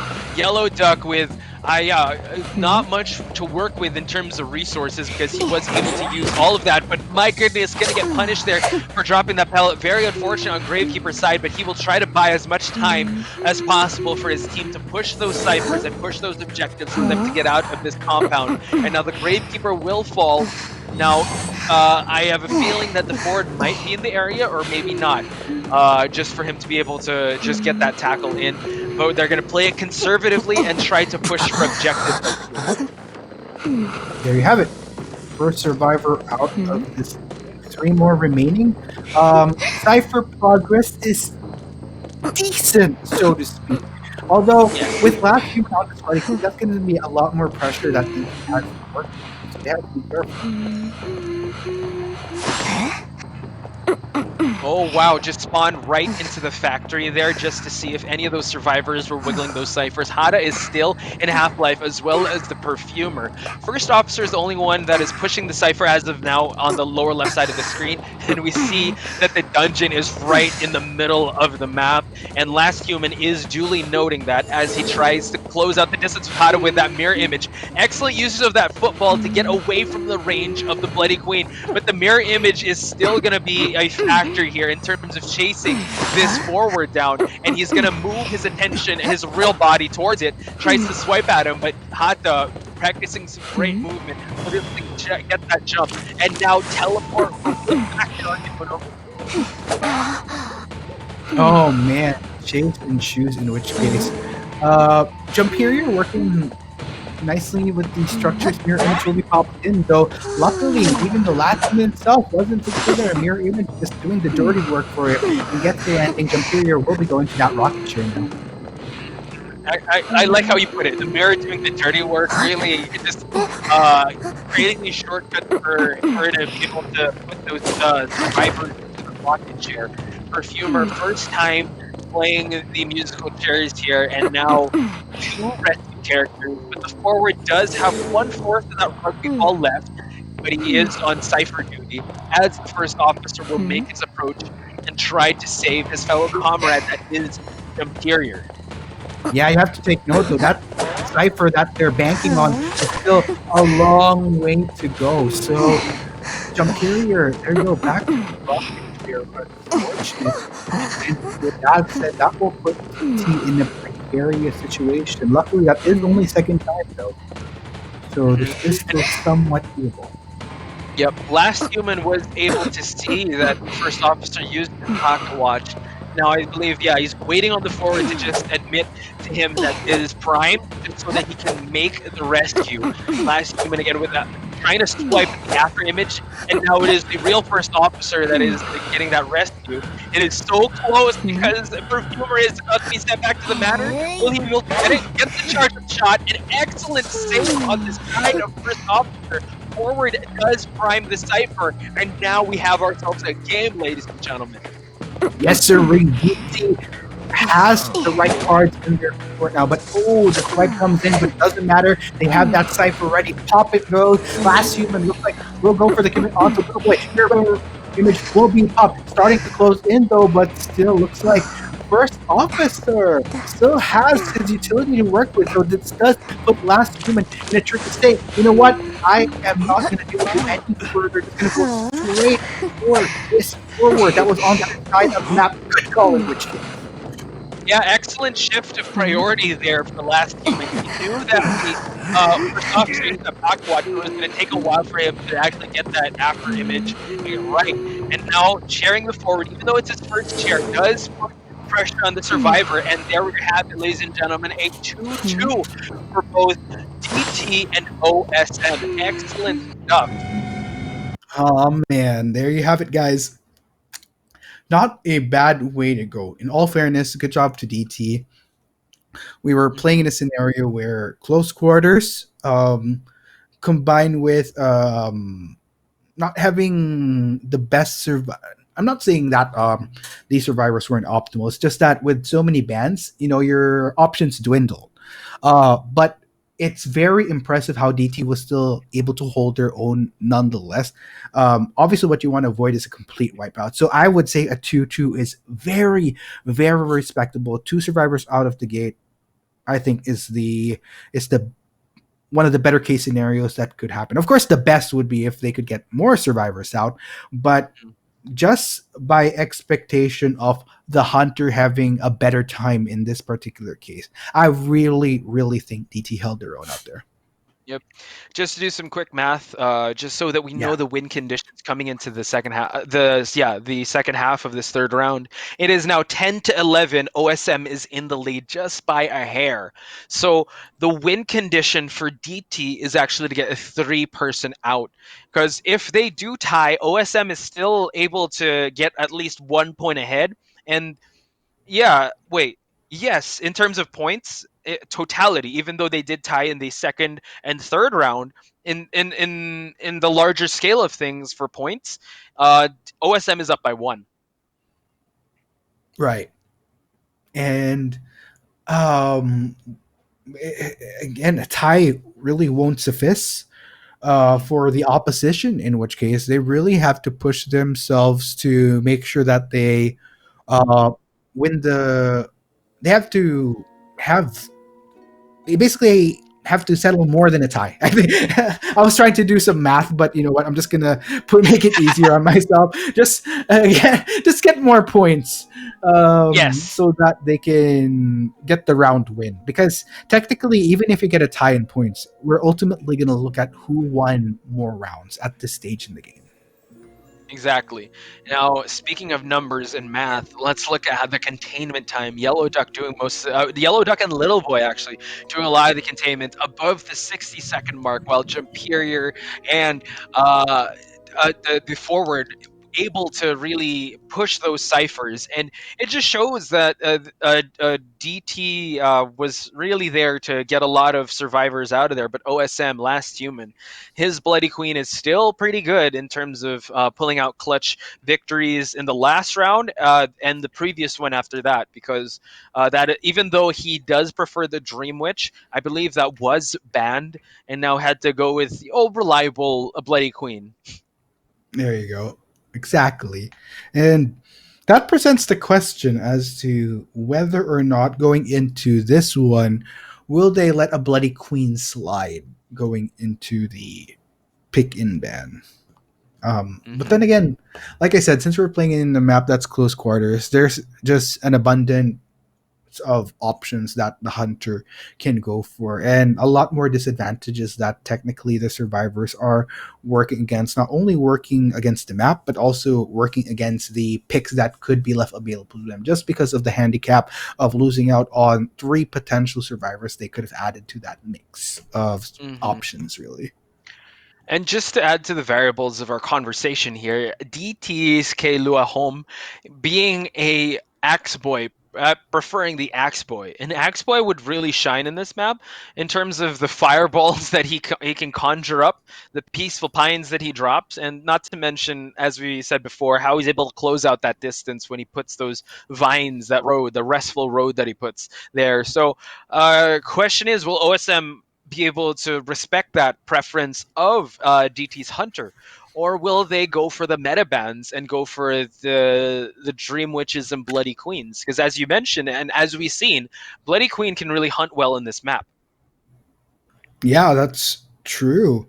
And what'll ultimately really come down to is if you're the hunter going into this, how much of the pace can you accelerate just so that the survivors have less of a window to work on these ciphers? Because obviously the determining factor here as to why we've seen a lot of these survivors lead to success is how crucial buying time is in the Mhm. earlier parts of this game. At least that's been the trend for the past ones. Obviously, there has been other circumstances where even though you have four survivors, all of a sudden towards the later part of the game, a hunter goes into plus ultra, wherein just when you think you can get three survivors out of the gate, you're suddenly left with just one getting out of the gate. It's like, where does that suddenly come from? But yeah, in Mhm. this particular case, just going with the trend, it's really And coming down to rather hunters making the most of those early minutes. I'd like to highlight that because that's probably something that we can't compute or we can't add to the Yeah, equation because it's that X factor. And same goes for the survivors, those last seconds are really crucial in terms of where the match would go or where the match would favor the most. And I would really love to see maybe if like in the future when we have more games like this and really understand which hunters or which survivors really strive under the pressure of that last pop cipher when a tide turner is in effect as well as the detention because we've seen, and it's only day two, we've seen a lot of these players go into plus ultra mode, containing the hunters or just downing all these survivors as we build this Shonen anime arc or tournament arc of Identity 5. I guess that's what it is. It is the group yeah, stages. We're highlighting so much of these rivalries and arcs as we go along and building these shonen stories. Sorry, I just I watch a mean, lot of anime.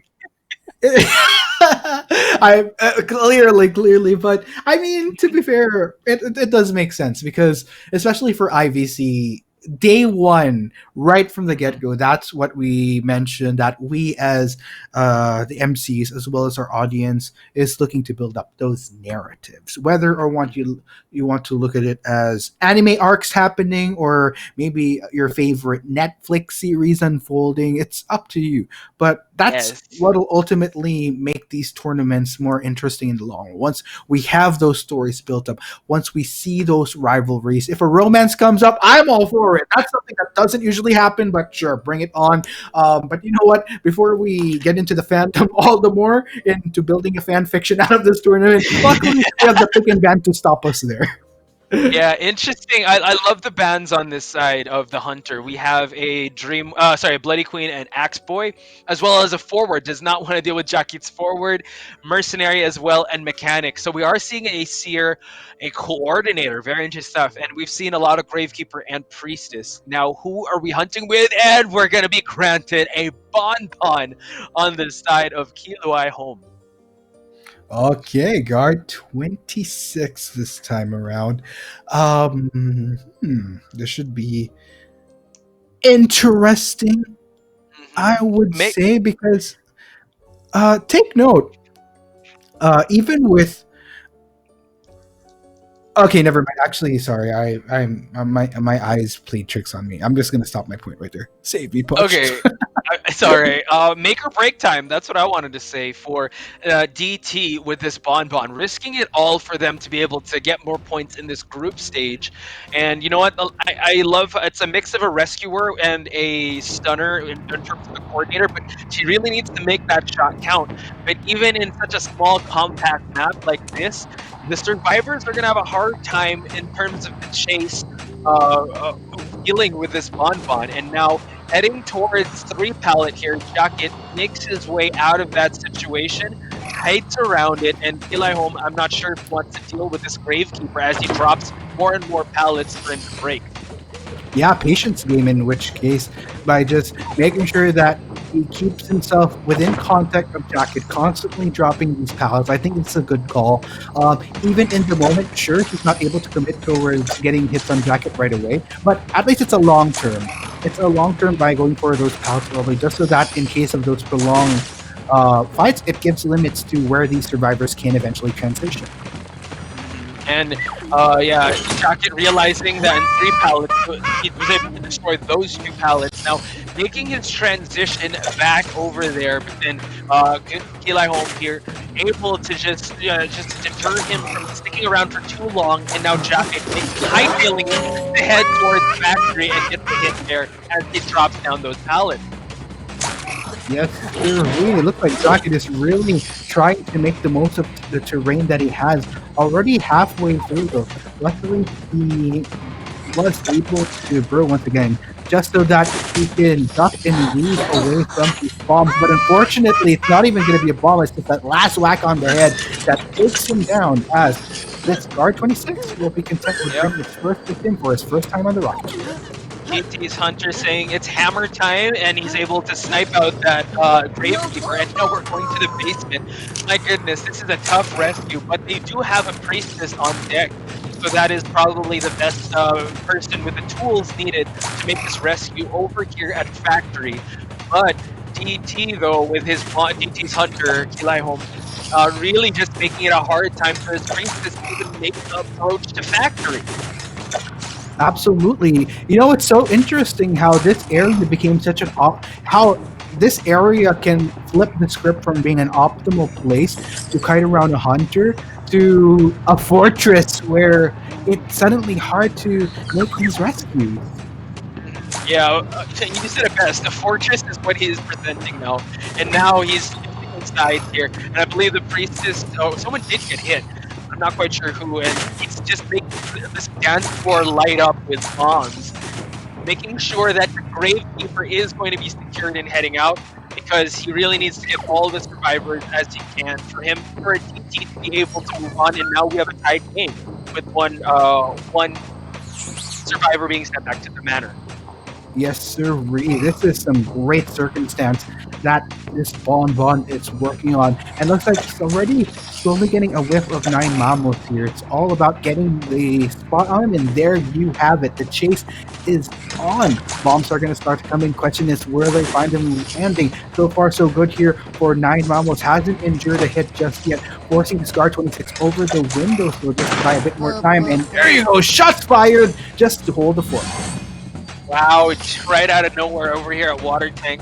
Again, Coordinator, a really good toolkit for her to be able to use that. One Cypher remains, it is halfway ready to pop, and now DT's Hunter over here, the Bon is shifting his attention toward that Coordinator. Still being held enough for long. Excellent hammer hit there for the Coordinator to just move and transition away from those away from near 3 pallets to head over to the sandbag areas. And I believe he's introducing the dungeon area. So this is a pretty good situation for DT's Hunter, because he now knows where the dungeon is at and try to stifle any clutch escape from OSM. Yes, sir. Ah, man. You have it. 9 Mamos really working around these walls. But, okay. I love the ring around the rosy in this case, because this is a lot of time being bought. Hopefully allow the rest of the team to escape. But there you go. 9 Mamos unfortunately has fallen. Yep, and now the tension is the factor. He was able to use the link, and now they were able to open the gate, and I don't think they're going to try to rescue the out. Right now, each chair, and here in Priestess are just waiting at that exit gate. I don't know if we're going to see a shift in abilities here, but it does very quick. And now they're just going to go for the out, and it's GT, and OSM is actually going to be winning this match. There you have it. That is game, ladies and gents. Congratulations. In which case, what a game, Punch. What a Yes. game. I'm just making sure my math is correct. Yes, it is 13 to 12. Okay, there we go. Mhm. Yeah, I was like, Congratulations. yeah, awesome. Okay, I was saying awesome. Oh, that was an like an unintended pun, but yeah, If you that I guys are was. watching since day one, Uh, please keep count of Articuno's puns because he's been on oh my fire lately. god, a lot of which has been unintentional. Like I wasn't even saying awesome the team. I was like literally, well, not literally, but I was just straight up describing the like the results being awesome for awesome. Yeah, Oh, I swear that was unintentional. but yes, Oh my I gosh. mean, if we look at the journey of this match, OSM didn't have the best start because DT got a four survivor out, and it really backed up Awesome into a corner. So they were really able to adjust, and it just shows that if you look at the first match, it doesn't tell the whole story as of yet because there is that adjustment phase, and Hmm. the as we like to call it the plus ultra stage at the third match, and we've seen some clutch victories happening in that third round, and we've seen some great actions, and I think we could clip some highlighted moments there by OSM's very dangerous Bonbon. Yeah, and Oh, I sorry, mean, DT's. OSM survivors and Awesome's survivors and DT's Bonbon. Sorry. yeah, I mean that was the win condition at the end of the day. So long as they got two out of the gate, it's a good done deal. No need. Luckily, it didn't come to a point where they needed to risk a rescue. That would have been a different story if this were DT playing on the Mhm. opposite side. So True. yeah, just really good, and it's nice to see that when push came to shove, there was that shift of there was a shift of maps actually because we were kind of banking on another big stage. But yeah, awesome. But did we get it? Yes, we did. Yeah. Woo! Yes. Look at that. Okay, so now I believe we're 3-4 in predictions. We just got 3 to 4, NR was 75%. Not bad, You not know, bad. That's passing. what I'm really waiting for, Poch, is that point in time where we have different predictions. Because, like, so Yeah. far, we've had the same thing, basing it off the stats. We both like playing it safe because the numbers usually don't lie, with the exception of yesterday. But yeah, hmm, Yeah, that would under- be very interesting. I believe we're professional enough to call it down the line, and I want to be also proven wrong, and also see how these matchups turn out, and as we predict them, and as I'm pretty sure all the viewers that are watching will predict them as well.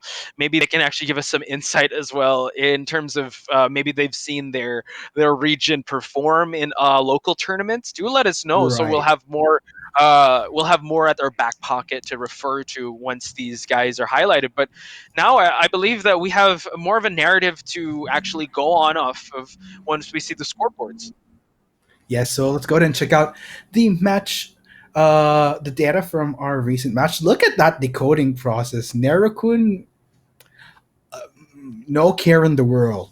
This like, the Flash, no care in the world. A lot of which was really on a lot of which was on Jacket here. And actually, let's look at the Flash. 0 seconds of containment time. No, didn't have to worry about a hunter breathing down his neck at any point Oh, in this game. I think it's decoding progress 0%, and the yeah 0% for the flash. So yeah, that's true. As a seer, that's like the best optimal way for them to just send those owls. And Yep. over here at the side of Kulai Home, 6 attacks, 2 pallets destroyed, and 2 knockdowns. So he really tried his best to contain. I believe it was Jacket who was the first one he had his sights set on, and he found the Yes, basement in sir. the process. Oh man, at the end of the day though, just greatly played by Awesome. You know, it's really interesting because it really came down to that 1 point of a difference. It was so close. But Mm-hmm. It yeah. was. It just really came down to the points at the end of the day. Awesome win. Um, it just really adds up. In all fairness, kudos to DT because they had a stellar performance going into round one. It just came to a point where things got really neck and neck for them. They had a great foundation. And I Mhm. think that's already a great problem because they could start strong. Moving forward, of course, they're going to be looking to make those games more consistent, start strong, and even stronger. And something to highlight as well is that DT was really good in terms of the first map, which was Ever Sleeping Town. But here we go, DT's Little Boy, 200 decoding progress, 73 containment time. So you saw that this guy wore a lot of hats, even though he's a rescuer, which he's not also, what's that? Lacking in the department of, because average rescues are 3 and average escapes 0.6 really play the role of the first officer to perfection. So shout outs to DT Littleboy and shout outs to the whole team DT, because they really were able to show what they have, and I'm pretty sure they're going to learn from this matchup and be able to adjust accordingly as the group stages move to the next stages. Yeah, definitely. I mean, that's the what you want to do in this scenario. It's only first game for all of these guys. So, for the teams that won, like we said, it's great footing to start off with, starting off on the right foot. But for the teams that are still seeking for their first win, I mean, it's a data that they can work with now, which hopefully they could put to good use. We still have, well, okay, I'm just going to cut off from math again this late into night. We have a lot more days ahead for these guys where they can make up for lost ground. For sure. Just the feeling out process. I'd say the first few days are just like the first round of the match where I that's why it's so important for you guys to tune in, because it can change ever so suddenly, even the mid and late part. And sooner or later, we're going to already be in October 25, and the playoffs is right around the corner. So it's really important for everyone to just stay tuned and pay attention to your favorite teams and give them your love and support, because it really goes a long way. And speaking of the days that we witnessed so far, we've been seeing a lot of interesting map choices. We've been seeing a lot of big maps in Ever Sleeping Town, Moonlit, Leo's Memory yesterday. And I love the diversity of characters. It is still, we do see the season of the witch a little bit there, but it's not as prominent as Koa 3 and the previous matches, the previous big tournaments where you always see a Dream Witch and a Bloody Queen ban right off the bat. Right.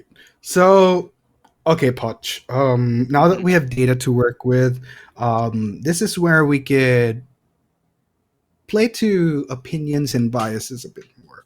All So you've right, seen let's do all it. the teams play day one, day two.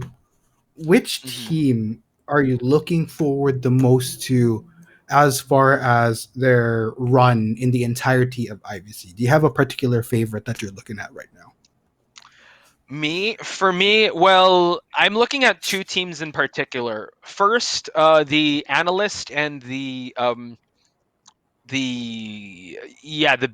brain side of me is looking at Okay. VX because of how dominant they were and how big of a household name they are. Synchros and Synchros being a very formidable pick, and GodJ as well, shifting from GK and moving there seems very viable for them to even see the final stage.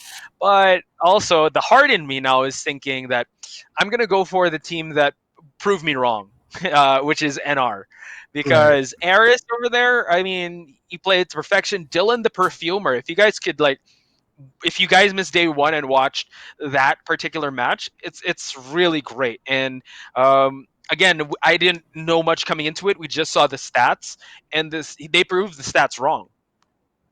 Right. And How by the way, I just remembered, shout out by the way to Nor. Uh uh their hunter actually dropped me a message to nice, drop a quick compliment as well as correction. So it's actually Aries. Um, Aries. Okay, thank yeah. you. Apologies for that, Aries. Yeah. Okay, But by the thank way, you. thanks for reaching out, by the way. And I hope for the other players, if there's other insights that you want to share as well. And this was actually something I was bringing up yesterday. I was hoping to get the socials of the other players. So now I'm following him on Instagram so that I can get more updates on how he does. And if there's any other players as well, I mean, it's probably asking too much to contact me so that I could like your page or follow on Instagram. But yeah, I mean, why not? If you guys have anything else to share, please do, because I really want to support the Identity 5 talent, not just within the confines of my own country, but within our general region. And if you guys watch the previous tournaments, I've shown so much love for Thailand. And now that we have more teams from other countries like Singapore, like Indonesia, and so on, like it's such perfect timing that we get to know more of the other players from aside from those that just represent us at Call of the Abyss. So perfect. Yeah, for sure. Same goes for me. If you guys could just reach out to me. I'm usually present on Instagram and Facebook and all the other socials. I would really love to know more about the community, and also if we do like just correct us if ever we mispronounce the names and such. So we apologize for that. Aris. Okay, thank you for that. Alright, How yeah. about you, Articuno? As I mentioned, my team to look out for. What about you? I swear I'm not copycatting, but it's the same thing. Like if I go by no, actually, straight up, probably a little bit different. I only have one choice in this. All right. I would always have a particular bias towards VX because um, I've been such a big fan of theirs ever since Mhm. I saw them play. Joseph is one of the players I love to watch, not only in competitive, but I wouldn't say regularly, but probably out of all the Identity 5 Southeast Asia content creators slash streamers, he's the one I watch most. But I really have my eyes on Noir right now, and that's probably the team I'm supporting most in this tournament because, as I said, another thing that we're looking to break here at IVC is whether or not we can see a different representative Right. emerge aside from the typical trend that's been happening where we always have Thai teams represent us at COE. No, to be fair though, I love Thailand. I mean, I've been raving about it over the past tournaments. You guys have probably seen, but I am all about also giving due recognition to what else is there. What other um, I was about to use a metaphor, but it just sounds so wrong, so I'm just gonna ditch it instead. What other Okay. talent we have out there? I was about to say like delicacies and flavors. That just sounds so wrong. But, No, but it makes sense. We want this is the stage for them to be able to showcase all of that and highlight that. And yeah, it's good to see other teams outside the VX and the GK. Not to mention, I mean, not to discount the VX and GK because GK also did really well yesterday with 72S and the other hunters that the other survivors that have been there. If we would highlight a lot, uh, they went up against MP, and MP put up a great fight and showed a lot of heart. So that's another team to look out for, as well as IVS, since IVS is an amalgamation of different nationalities. I think they have one from Singapore, Indonesia. So yeah, that's one team to look out for, especially that they have seen the qualifying stage. Just right. wrapping up from yesterday, but what happened yesterday. But if we were to wrap up what happened today, though, very dominant performance by VX against 7H. Not to say that 7H is out of it. I believe it's a learning Yeah, process.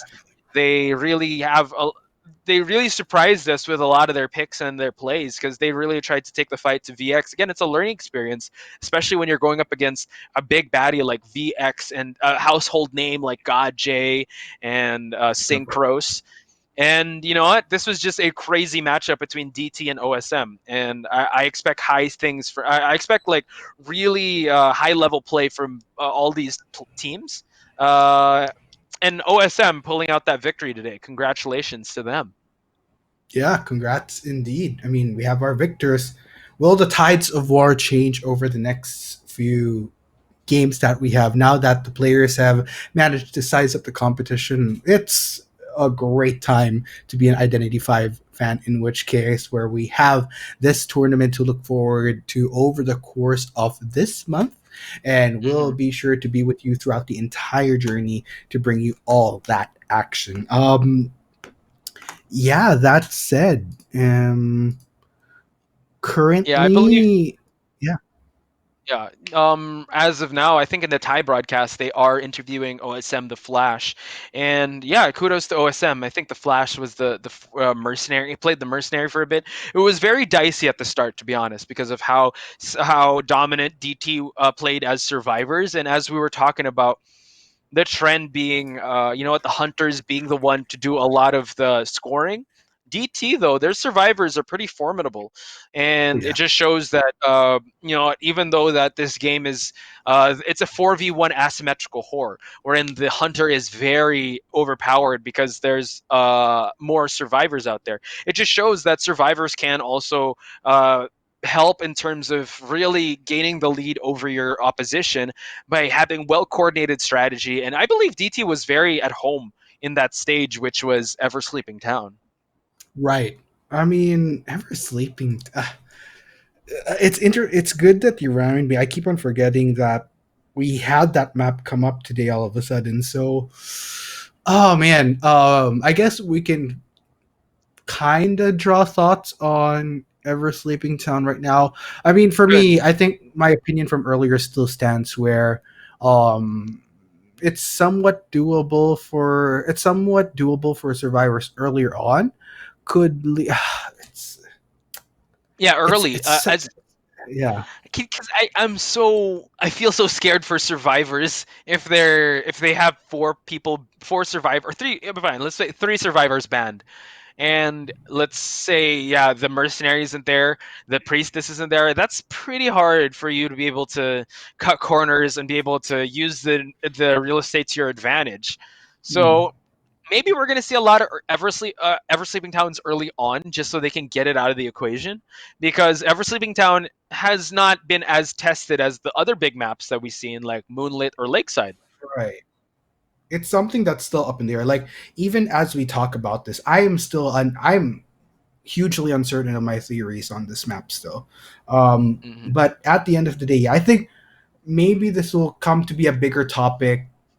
Probably not right now in the group stage, since we are playing in best of three. We have seen that the fact that it's only been chosen once is Yes. I think it's almost safe to say that it's definitely still going to be at the bottom of the barrel. But the same can also be said about Lakeside, where it wasn't chosen at all throughout the past 2 days.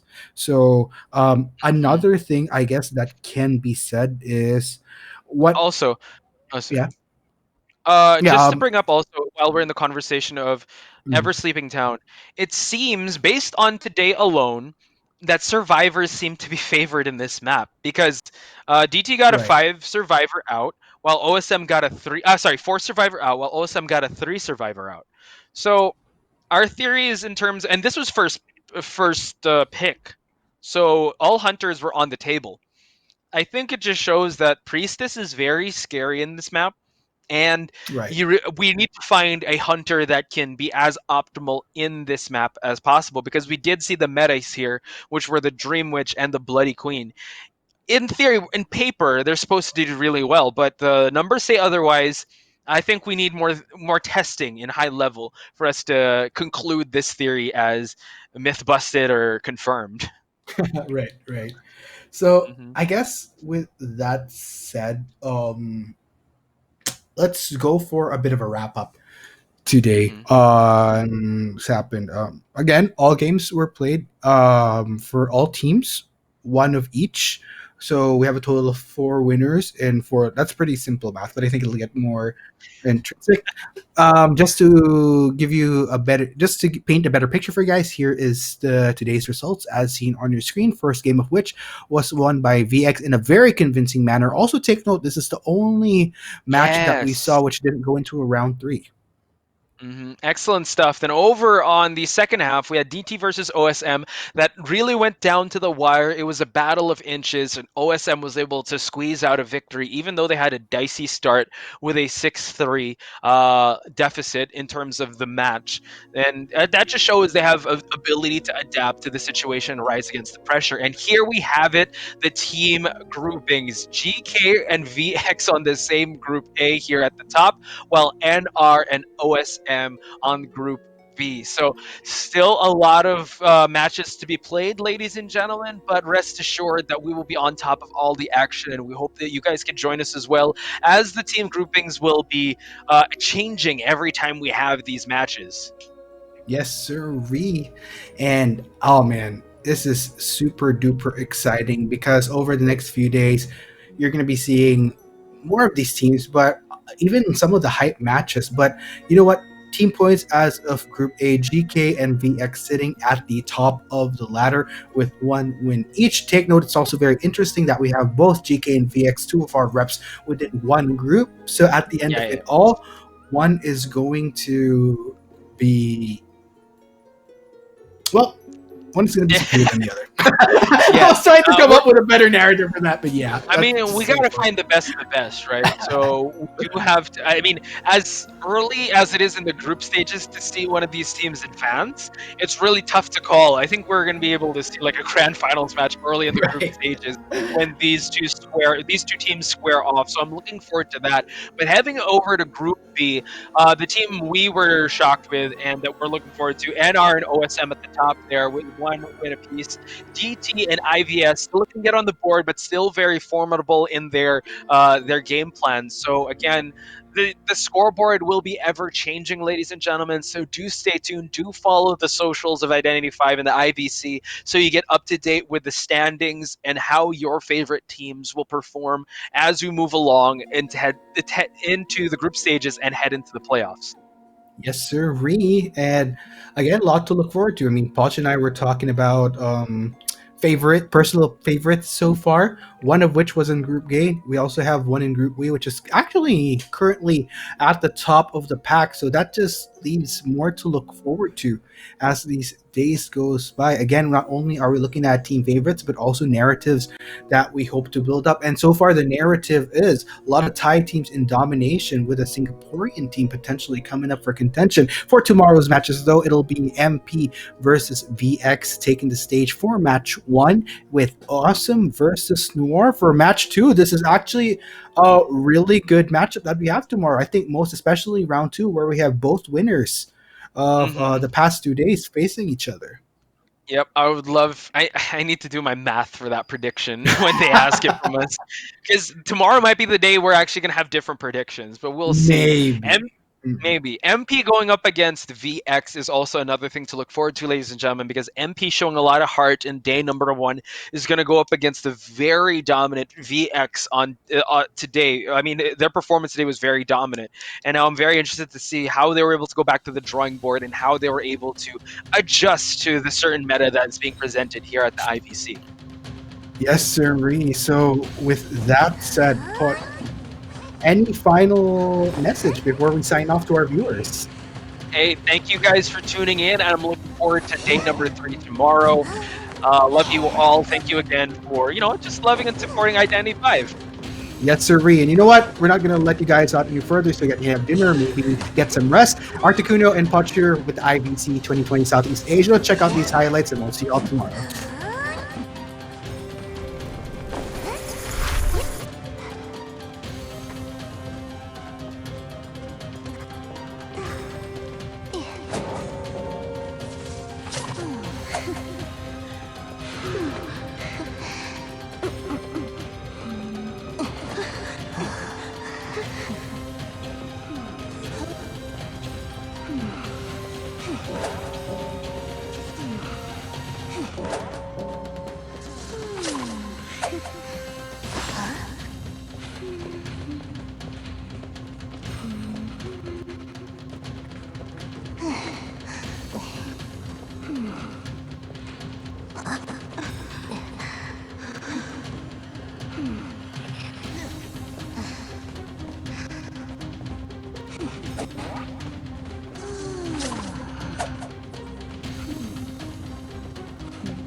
It's not easy to please.